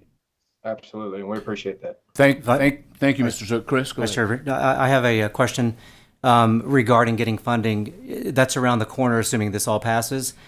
And I know there had been a history of a questionable investment portfolio with a high percentage of illiquid assets. So I think it'd be a good time to start planning for the contributions so that investment decisions can be made with proper planning in advance of getting the funds. And focus would be, more liquid assets moving forward, a more traditional portfolio, I think. Yes, and we are already in that process, and we have been working with our investment consultant, and they know that the funding is potentially coming, but we'll keep them apprised of the situation so that we can, so that they're ready for it when it does come, and that should help our ability to reduce the amount that the illiquid investments are affecting our portfolio currently. Thank you. Other comments? If I could Go ahead, Mayor, go ahead. If I could also add, our new investment consultants are also working to move us out of those illiquid investments as quickly as is prudent. And so I would say that not only are they aware of the fact that the funding is coming, but they're working to balance things and move us in the direction we need to go. And they've already made some strides in that direction as well. Other questions or comments for the Midland folks? Thank you, Mr. Graham. Thank you, Mayor. We appreciate it. Mr. Zook, I believe thanks are also due to you for your assistance in facilitating that whole process. And time is a factor here, Mr. Graham, and we're looking forward to hearing this get wrapped up. Thank y'all very much. Thank you. Okay, back to regular programming. FSRP. All right, so these are the FSRP status changes. There's only two. Texarkana Fire we already discussed. They are now at risk. And then Longview Fire was previously at risk. So Longview Fire had completed their FSRP. They had a subsequent full funding date of January 1st, 2026 on their next valuation.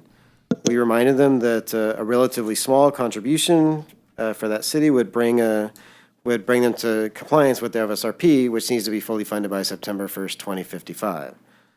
And so they were able to secure a $300,000 investment from the city of Longview, and so we then removed them off of the at-risk list accordingly.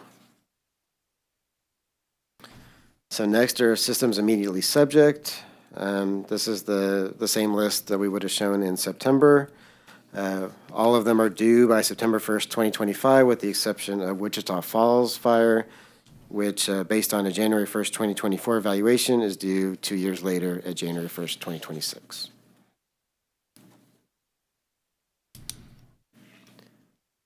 Next are systems at risk of a 30-year FSRP.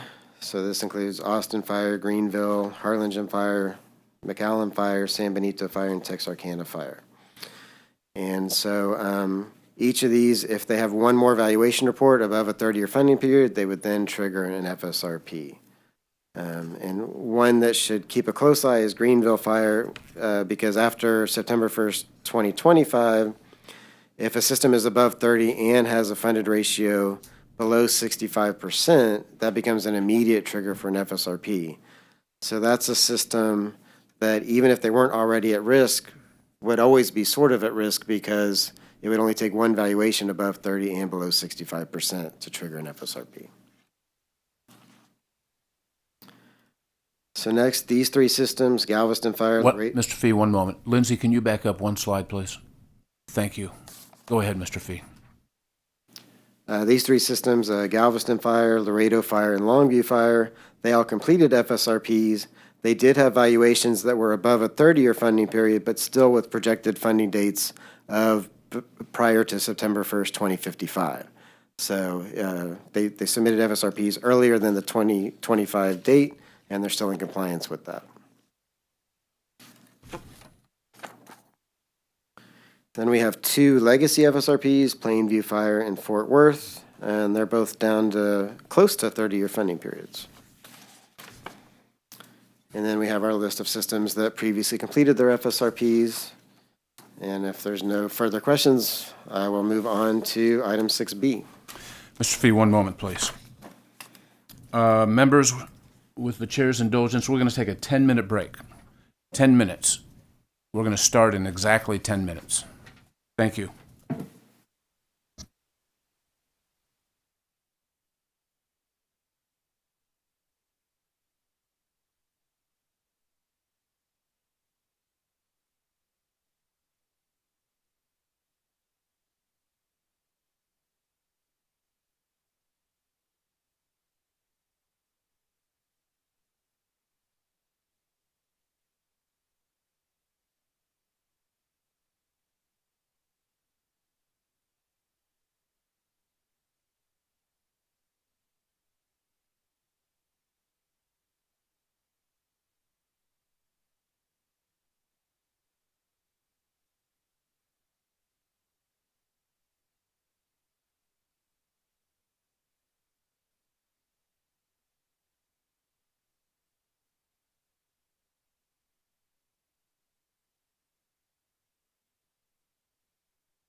Okay, let's call the meeting back to order, please. And Mr. Fee, on to item 6B, actuarially determined contributions, please.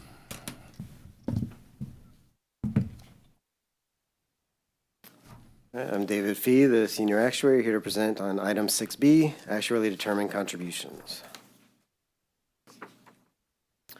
So for background, the board voted in September to recommend several legislative changes to the Telfer statute, and one of those was recommendation 1.1, which was to require sponsoral approval before ballot options may be voted on by members.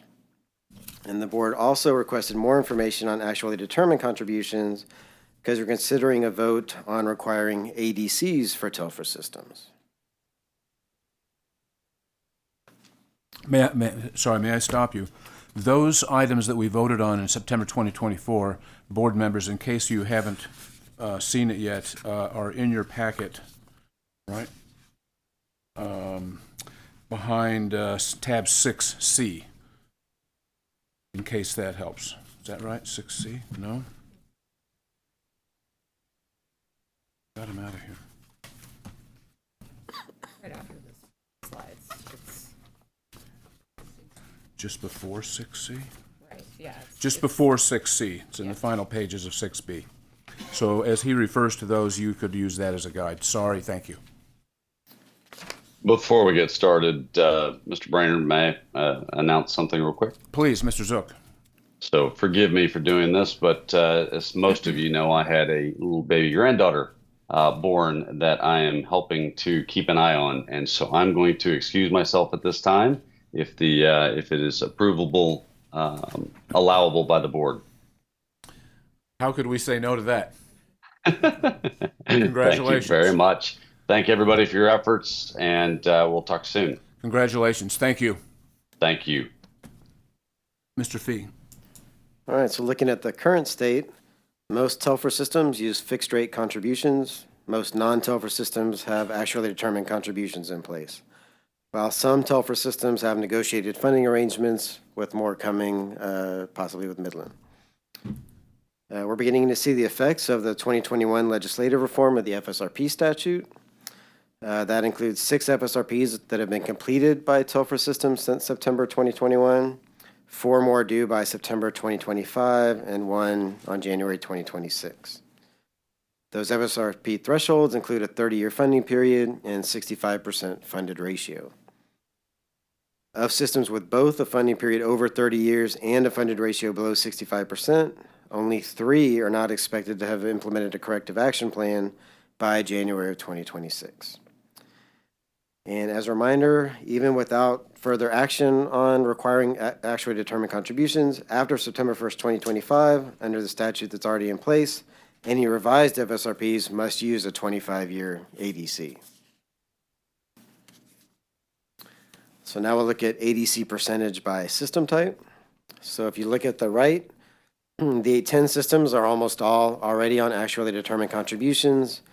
If you look at the gray, the other, those are generally our overfunded 810 systems that don't necessarily have a true actually determined contribution. They just review it year by year and determine how to stay where they are.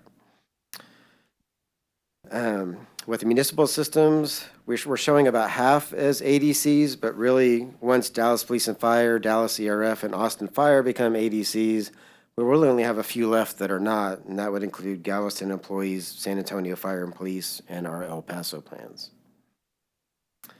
So then we have Telfer, where you can see the bulk of them are fixed rate.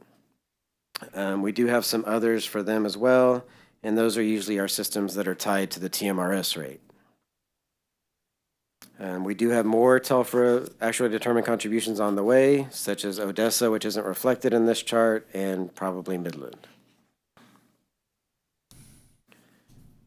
So just going over the basics of the contribution types, with fixed percentage of pay, the employer contribution rate is determined first, then an actuary will calculate the resulting funding period.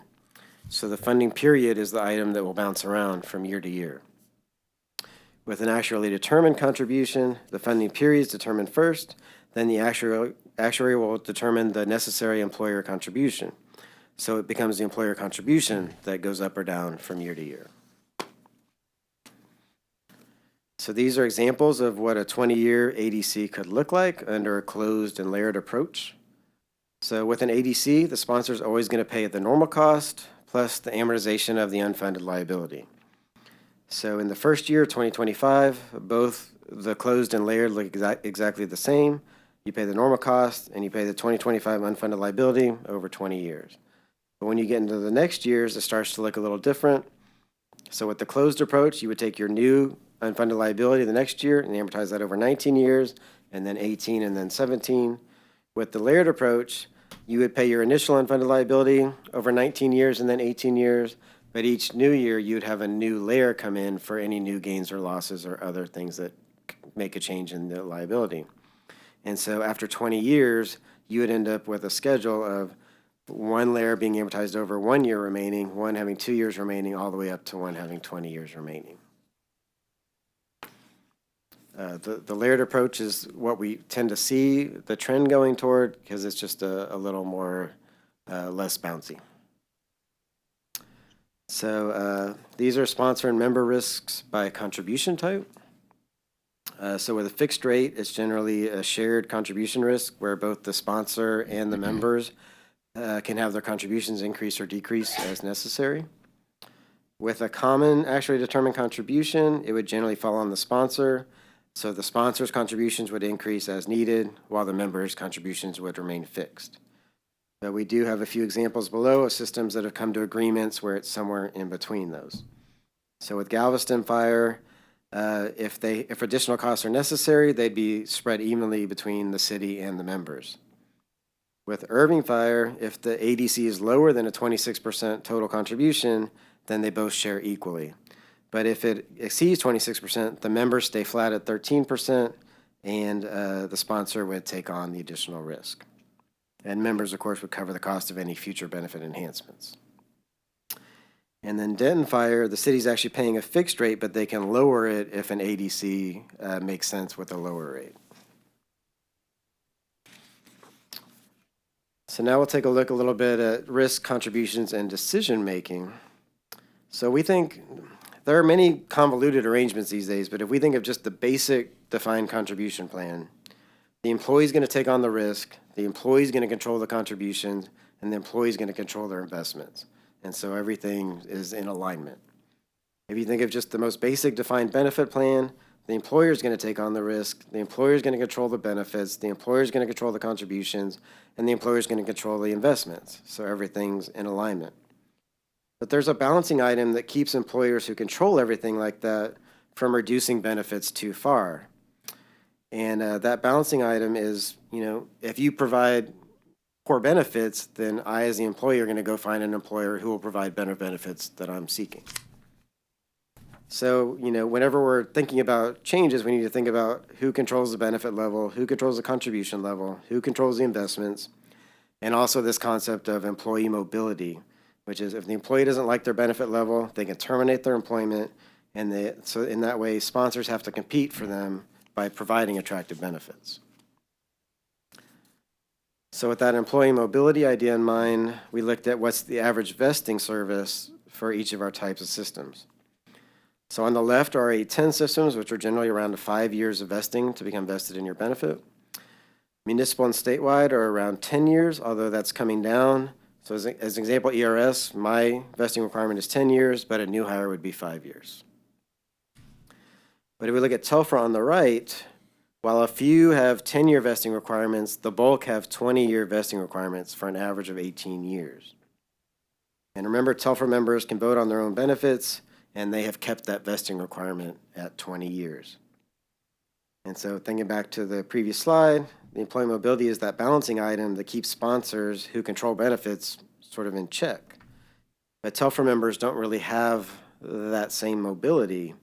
If a TELFRA member's already worked 10 years, it's really all but assured that they're going to continue for the next 10 years to get the benefit they've been working so hard toward.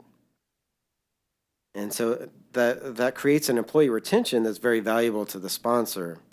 It saves significant costs to the city to recruit and train new firefighters. And so, the question would be, in a world where they want this long vesting service, and that's what makes sense to them for their plans, what should that buy them? And I think it does have a value.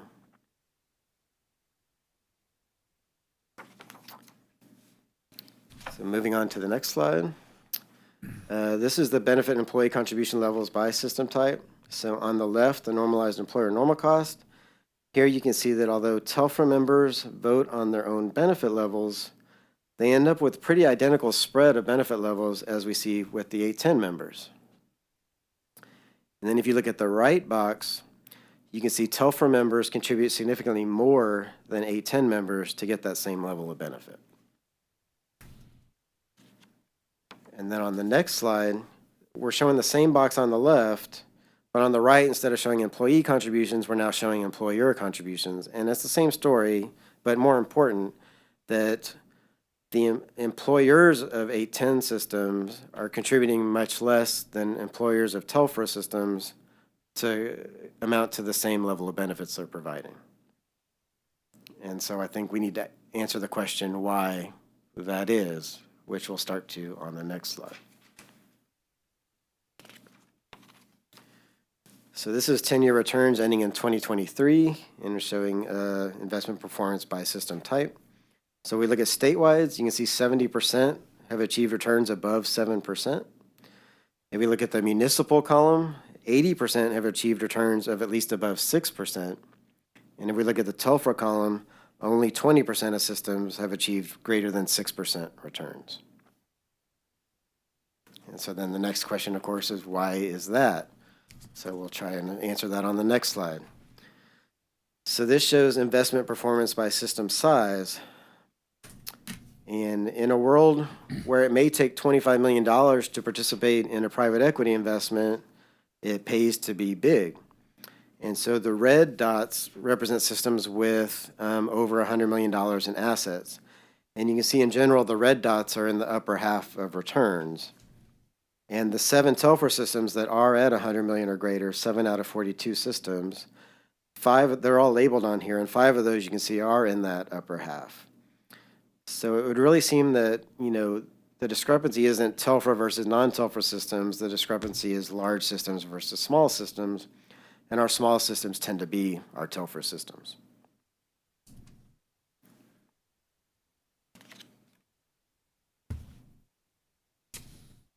So the next slide is risk and decision making by type. And so this is just looking at the risk, who takes on the risk, who controls benefits. And in the blue section are 810 and statewide systems, and basically the sponsors control everything for those type of systems. They take on the risk, they control the benefits. In the yellow, I think this is how we tend to talk about TELFRA systems. We tend to say they control the benefits and they take on the risk. Well, that's really only entirely true for a system where they're at the minimum contribution level from the sponsor. So if a system's only requiring 12% contributions, which is minimum by TELFRA statute, then yes, members have basically complete control. But we only have 3 TELFRA systems out of 42 that have just 12% contributions from their sponsor. The remaining ones are really similar to municipal systems in green, where it's really a bargaining process, because if you want more than 12% from your sponsor, you're going to have to negotiate to get that. There's no way for members to dictate that the sponsor put in more than 12%. And so at the bottom 2 rows are, you know, showing with the previous board recommendation from September, and also if you add on a required ADC. And so it's basically a similar story, just members would still share in the risk, but they'd have, you know, less control, you know, if the September recommendations were to go through in the legislation. And then if you add on a required ADC, that's going to shift the risk likely to the sponsor more.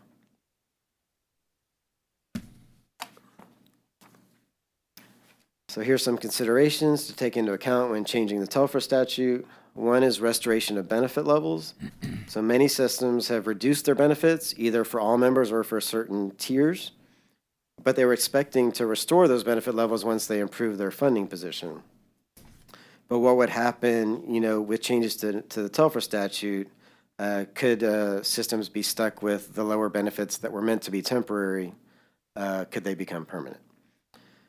One idea put in the bottom bullet is, because it's hard to change a statute that's been in place for so long, where there's, agreements in place and everything.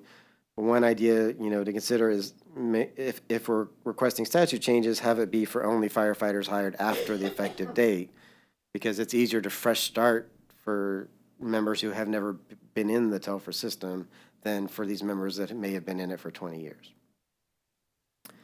Another issue is systems that already have agreements in place. So the example we have here is Longview Fire. So the city of Longview put in a large pension obligation bond, and as part of that agreement, they lowered their contributions to the minimum 12%. So it's hard then to come back to the city of Longview and say, hey, now even though you had this agreement to go down to 12%, now you have to put in an ADC each year. So we also have further considerations. These are the recent FSRP statute changes. So just as a reminder, revised FSRPs do require a 25-year ADC if they become subject to it after September 1st, 2025. And then another consideration is, would sponsors faced with a mandatory ADC push to move benefits to TMRS, which would be more and less beneficial depending on the city and what TMRS looks like and everything.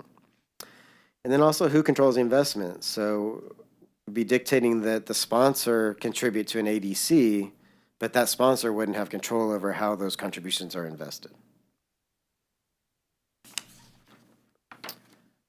So we've outlined some potential next steps. The board could vote to recommend statutory changes to require ADCs for TELFRA. You could direct staff to further study paths to improve TELFRA fund performance, or you could direct staff to monitor the recent FSRP statute effects and keep updating you, especially after September 2025 when it takes full effect. Thank you, Mr. Fee. Members, before we get into the discussion, are there questions for Mr. Fee about what he just presented? Really, this is the reason that we're here today. This issue, this board, when we met in September, asked that we have this meeting to consider the possibility of applying an ADC, recommending an ADC requirement to the legislature. And we are slated for action, and we have choices, some of which staff has laid out here on slide 18 under potential next steps. What is the will of the group? Comments, questions? Ms. Dush? Yes. I must admit, Mr. Brainerd, that after our meeting, I had some concerns about my personal vote on what we discussed at the last meeting, in particular voting for 1.1 rather than 1.1A. And I think I articulated in our discussion at that meeting that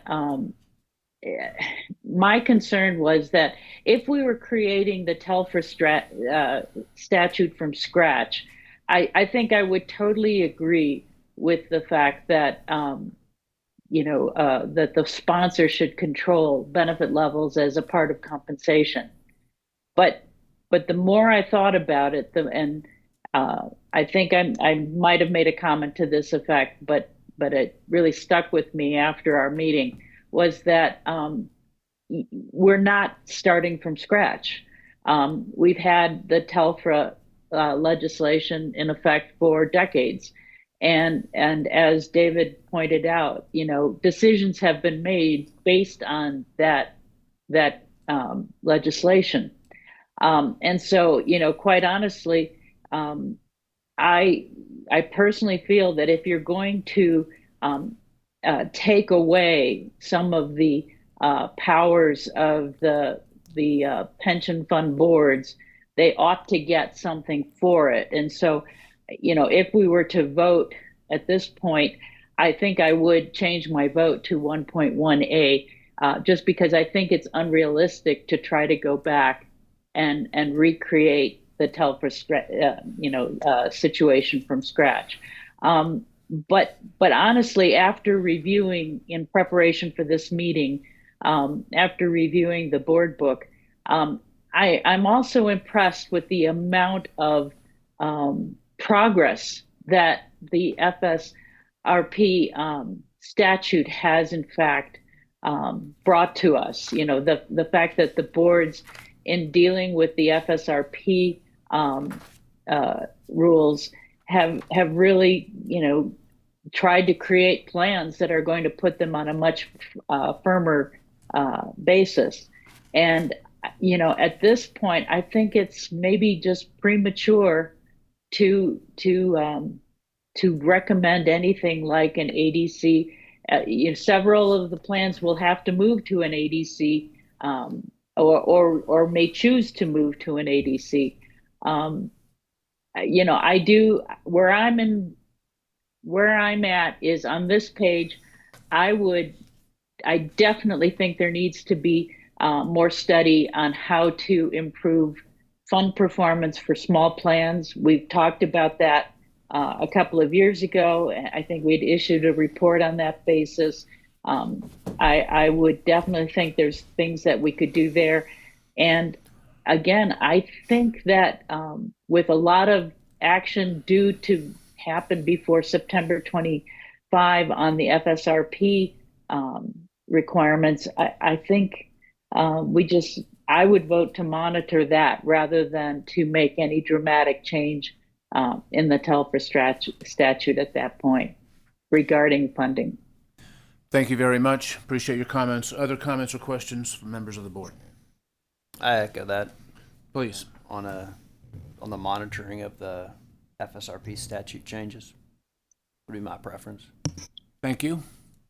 Yeah, I think I probably would not change my vote from the September board meeting.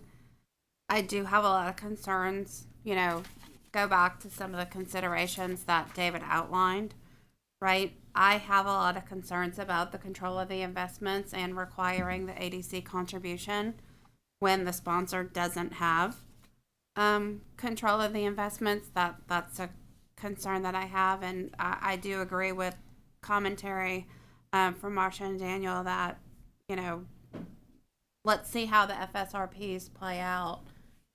Since there is an ADC requirement, it could be that no action is truly necessary, and these issues will resolve themselves with some of the policies and laws that we currently have in place. Thank you, Chair Leiby. I agree, and I think Ms. Dush put it very well. I appreciate your comments, Ms. Dush. May I make a motion? I'd like to recommend that the board study methods to promote sound funding of Telfer plans with the goal of making recommendations to the legislature for its 2027 session. Second. Everybody understand that? We're basically taking the second bullet up there. We're going to study this issue, methods to improve Telfer plan funding, with the possibility of making a recommendation to the legislature 2 years from now. It's been moved and seconded.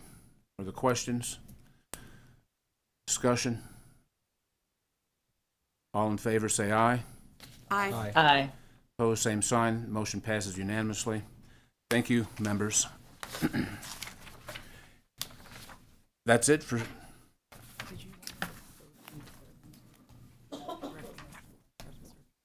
Lindsay, can you go back one slide, please?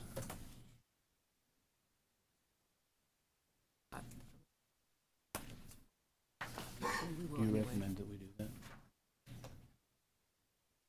So it's being suggested by somebody wiser than me that we also take a vote on item 3, directing staff to monitor recent FSRP statute effects and update the board after September 2025. So I would put that in the form of a motion, if you all would consider that. And I second. And then it's been moved and seconded. Are there questions about what's being proposed? Is this in addition? Sorry, this is in addition to our standard FSRP updates that we get at every board meeting. It'd be similar, but we could do an analysis. Okay. Yeah. So this would provide a more in-depth analysis on the effects of the FSRP. Other questions, comments? It's been moved and seconded. All in favor, please say aye. Aye. Aye. Opposed, same sign. And motion passes unanimously. Thank you. Thank you, Mr. Fee. That was a lot to digest and absorb. Next, I'd like to invite Brian Burnham to present on item 6C. Mr. Burnham, welcome.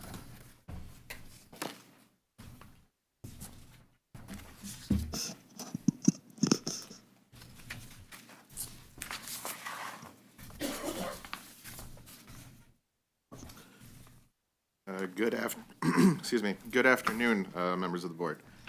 I am Brian Burnham. I am the PRB Staff Analytical Services Manager, and I will provide you with the report on reporting and compliance. Next slide, please. All right, so the information provided on this slide contains all the information reported for the 2023 fiscal years, with the exception of any remaining reports that are late, which I will touch on more later. Retirement systems in Texas are reporting over $357 billion in assets and over 3.4 million total members. Next slide, please. I'd like to quickly go over our non-compliance policy as a reminder for our board members and also for our new board members' benefit. Staff sends out reminder emails to retirement systems 60 and 15 days prior to their reporting deadline. If systems do not submit all necessary reports by that deadline, staff will send notices to the systems of their noncompliance 15 and 45 days after. If a system is noncompliant for 60 days, staff will then first contact the system by phone call or send an email if the system cannot be reached by phone. If the reports cannot immediately be sent to the PRB, staff will publish the system's name on the list of plans noncompliant over 60 days, which is posted on the PRB website, and a letter is sent to their sponsoring entity notifying them of the system's noncompliance. Once those reports are received, a letter will then be sent to the sponsoring entity notifying them that the system is now compliant, and the system is removed from the 60-day list. Next slide, please. And since the September board meeting, the Killeen Firemen's Relief and Retirement Fund has come off this list, as well as the Nacogdoches County Hospital District for their fiscal year 2021 and 2022, as was discussed earlier in this meeting. As also was mentioned, Nacogdoches has informed us that they are working on their 2023 and 2024 system audits simultaneously, and they expect them to be completed early next year. I believe they said January earlier today. 6 systems have been added to this list who have became non-compliant in October. Both the Cleburne Fire and the Dallas Police and Fire Pension System plans have actually recently submitted their reports to the PRB. We are currently in the process of finalizing our reviews of those reports, and we will be sending compliance letters to the systems and their sponsors, and they will be removed from the list once we have finished our review of those reports.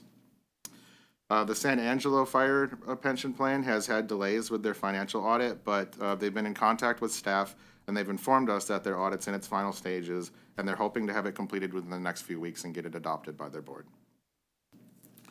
The University Park Fire Pension Plan is only missing their investment returns and assumptions report, the Form PRB 1000. When they submitted the other 2023 reports that are required, they submitted a copy of their 2022 PRB 1000 rather than the 2023 report. We've reached out to them, but we've had some difficulty getting someone to send the correct report, but we're continuing to work towards helping them get into compliance. And the final one on this list is the Floresville Electric Light and Power System Pension Plan. They're a newly registered system, and this was their first reporting period with the Pension Review Board. They did actually provide all the required reports, but unfortunately the annual financial report was missing some of the investment fee disclosures that are required within the statute. We've been in contact with the system and have been working with them to basically inform them of what that requirement is and how they can become in compliant with it, and they're hoping to be able to give us that information as soon as possible. Next slide, please, unless there are any questions. Right, and so this final slide provides an overview on the reporting deadlines for the 2024 fiscal year reports. Both systems with their fiscal year ending in February have already submitted the reports and they are compliant. So then the next date that we're focused on is the fiscal year systems ending in June, and that consists of our 3 Houston plans, the fire, police, and municipal. plans. Their reports will be due by the end of January. And I also just wanted to let you know that in the future, we will add non-annual reporting compliance to this report. Due to updates to our internal database, we are now better able to track other reports not previously included in our database. For example, actuarial experience studies and actuarial audits, which must be completed every 5 years by systems with assets over $100 million. So we look forward to providing you with some more comprehensive reporting compliance very soon. And if there are no questions, that will conclude my report. Questions for Mr. Burnham on compliance? Thank you very much, Mr. Burnham. Madam Chair, that concludes the work of the Actuarial Committee, and with your permission, I'd like to hand it over to Amy Cardona. Wonderful, thank you.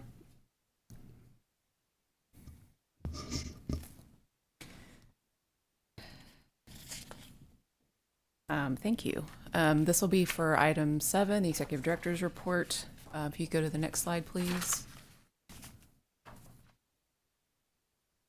So 7A is a quick update on the PRB's participation in industry conferences.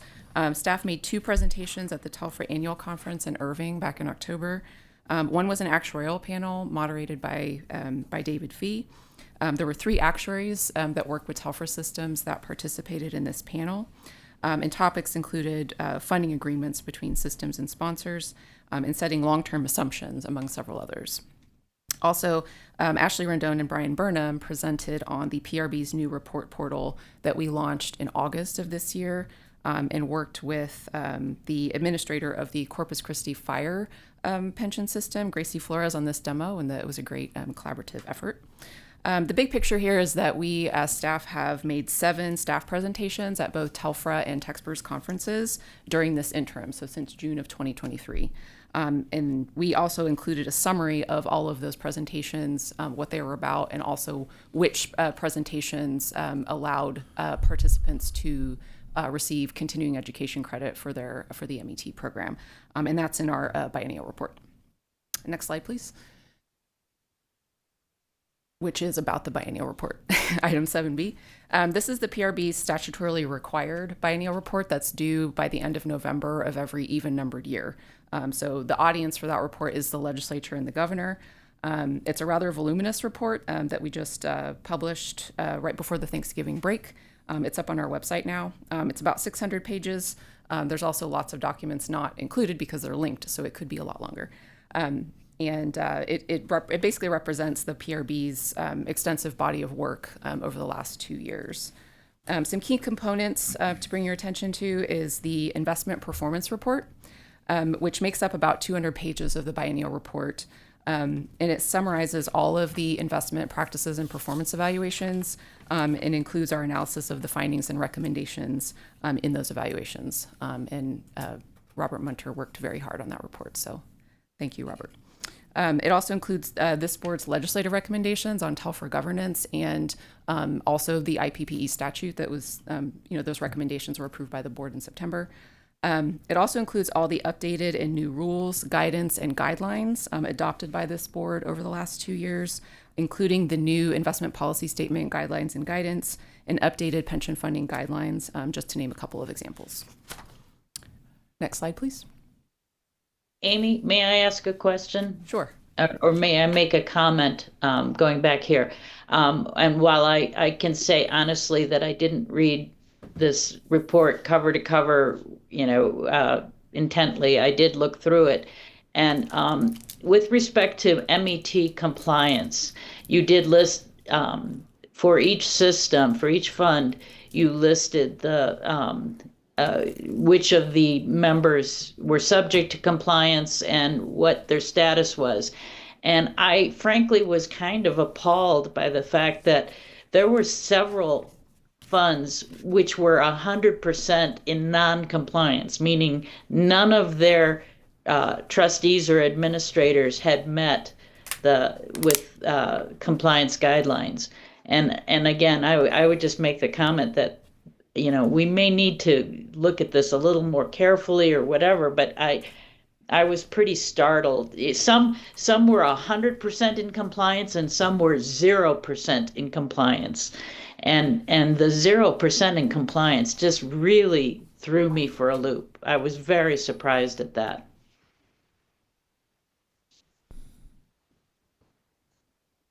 So sorry to interrupt. No, I agree. I appreciate you raising it, Ms. Dush, and I think that's an issue we should bring back up in the next couple of years. Yeah, I really think so. Okay. Moving on to item 7C. That'll be the legislative session update. Obviously, session doesn't kick off until January, but bill filing did start on November 12th. So far, as far as pensions bills, we've seen topics that are pretty common, like cost of living adjustments for ERS and TRS specifically. One bill that would specifically impact the Pension Review Board as an agency is SB 312 by Senator Hughes, very similar to Senate Bill 1446 from last session, which did not pass, but it would add some new reporting requirements for Texas retirement systems related to proxy voting and investment relationships that we as an agency would be responsible for administering. And just a reminder, especially for the new board members, the Pension Review Board submitted its legislative appropriations request in August. It includes 4 exceptional items focused on both IT and staff salaries, including 3 of those are ongoing requests, and then 1 is a one-time IT request. And also, I testified at the joint budget hearing for our agency on September 27th. PRB legislative recommendations regarding TELFRA governance and the IPPE process are in the biennial report, as I mentioned before. We will work with legislative offices who may be interested in pursuing legislation to effectuate those recommendations. Just a preview of what's coming up. We will do or offer a Pensions 101 presentation for legislative staff, most likely in January. We typically do that as the session's kicking off. We'll also publish an updated guide to Texas public retirement systems early in the session. We're aiming for February. The idea there is to create a resource for legislative offices about the big picture as well as the individual systems. And then, of course, sort of our bread and butter during the legislative session is impact statements, actuarial impact statements. Impact statements basically measure the actuarial impact of pensions bills. They're sort of like fiscal notes for pensions bills, and we're responsible for completing those anytime they're requested by the Legislative Budget Board. And that is why session is very busy for pretty much all PRB staff. We are small, and it takes a lot of time and effort to complete those impact statements. And just for reference, last session we completed 66 of those. Next slide, please. 7D is the staff update. Multiple staff updates. I'm very excited to provide this update to the board. So first in September, we had 2 new interns start. One of them was here earlier, but she had to leave. So one is our actuarial intern, Annika Leong. She was the one that was here. She works primarily with David, as obviously actuarial intern, staff actuary, and she's an actuarial science student at UT. The other is Alina Sheikh. She's not here today, but she's our policy intern. She's an economics major at UT, and they're both doing a great job for us, and they'll be a really big help during the legislative session. And as far as full-time staff, we have Catherine Jordan, who goes by Ray. Raise your hand. Yeah. She started in October, shortly after our last board meeting. And she's our new research analyst. And so she works with the analytical team, like with Robert, David, Brian, that group. And she has a degree in health studies and a certificate in data analytics. So we're excited to have her on board and see what great things she can do. So, and of course, we've also had another big change in our full-time staffing with the departure of Wes Allen in October after 8 years of service to the state of Texas and to the PRB. To replace Wes, I'm very happy to announce that we've hired Tony Aragus as our new Director of Business Operations. He hasn't started yet, but he accepted my invitation to come to the meeting. So thank you, Tony, for being here. And he has a degree in business administration and previously worked for 22 years at the University of Texas at Austin in various positions, including as a financial manager. Tony's a big fan of UT Longhorn football and Formula One racing. A big thank you also to Ashley Rendon and to Lindsay Seymour, who've been covering the agency's purchasing and financial functions since Wes's departure in October. And that's on top of their other numerous job duties. So thank you, ladies. So they've made sure the agency's bills are paid, that we process payroll, like all those basic things that every organization has to do. So thank you. Next slide. And this will be the final slide for me. 7E is an update on our implementation of the MET rule changes that this board adopted at the September 25th meeting. So first, we held a webinar on Zoom on November 13th for our stakeholders. We had 25 people participate in that. And we are going to make the recording available to anyone who was unable to attend that's interested. It's essentially meant to be an overview of what the new rules entail and sort of a training on what to expect. And we already heard a lot of interest from stakeholders who weren't able to attend that would like to see the recording. Just to give you an idea as well, staff have also already updated 7 forms, updated 7 different pages of our website, and also done numerous social media posts just to get the word out that the rules are changing. And we will need to make additional changes to our education website in addition to our internal database to fully implement those changes. The rules went into effect in October, and this coming January will mark the start of the first MET cycle where everyone is on a calendar year cycle. So everyone is on the same timeline. April 1st will be the new deadline for the annual PRB 2000 form, which is the form where systems report training completed by their systems trustees and administrators. And we will, of course, be in touch with systems and training providers as we move forward with more detailed guidance and instructions and provide technical assistance as needed. That will conclude my report, and I'm happy to answer any questions. Amy, I have a question, or just a comment. Once we receive those April reports, again, if you have a system where 100% of the trustees and administrators are not in compliance, I think we need granular information on that, at least at an MET meeting, committee meeting, and we have to think about how to deal with something like that. I mean, to me, that's a real red flag. Yeah, and one of the things, I think we have an education committee meeting scheduled for July of next year, so that'll be an appropriate time to do that.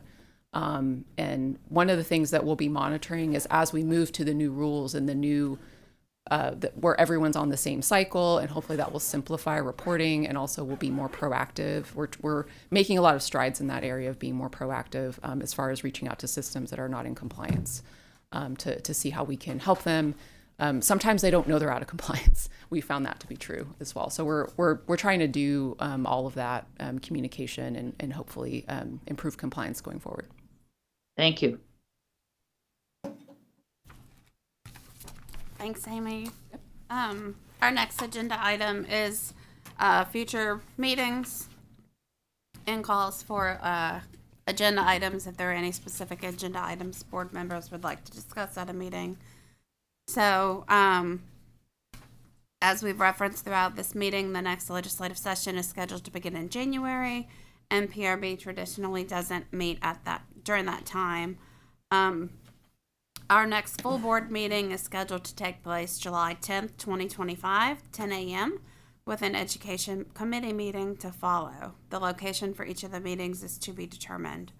The remaining 2025 board meetings will take place September 25th and December 11th, again with locations to be determined.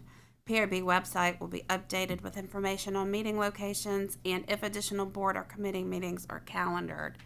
Earlier in the meeting, I mentioned a desire to have either an additional board meeting or actuarial committee meeting to have a follow-up with Nacogdoches County Hospital District. I don't know if anybody on the board has a strong feeling one way or the other, or if it should be a full board meeting, or if we were okay with proceeding with it just being actuarial committee meeting.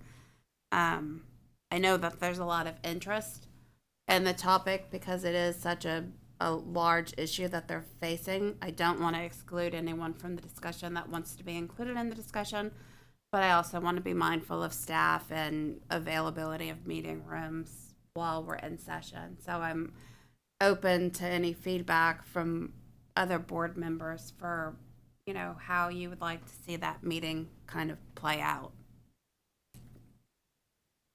I agree that another meeting is needed, and I don't care whether it's an actuarial committee meeting or a board meeting.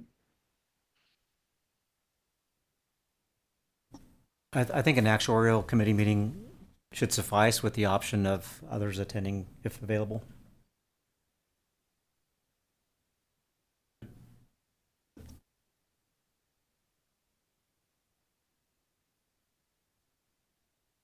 I think we just have to be mindful of how we notice it and quorum requirement.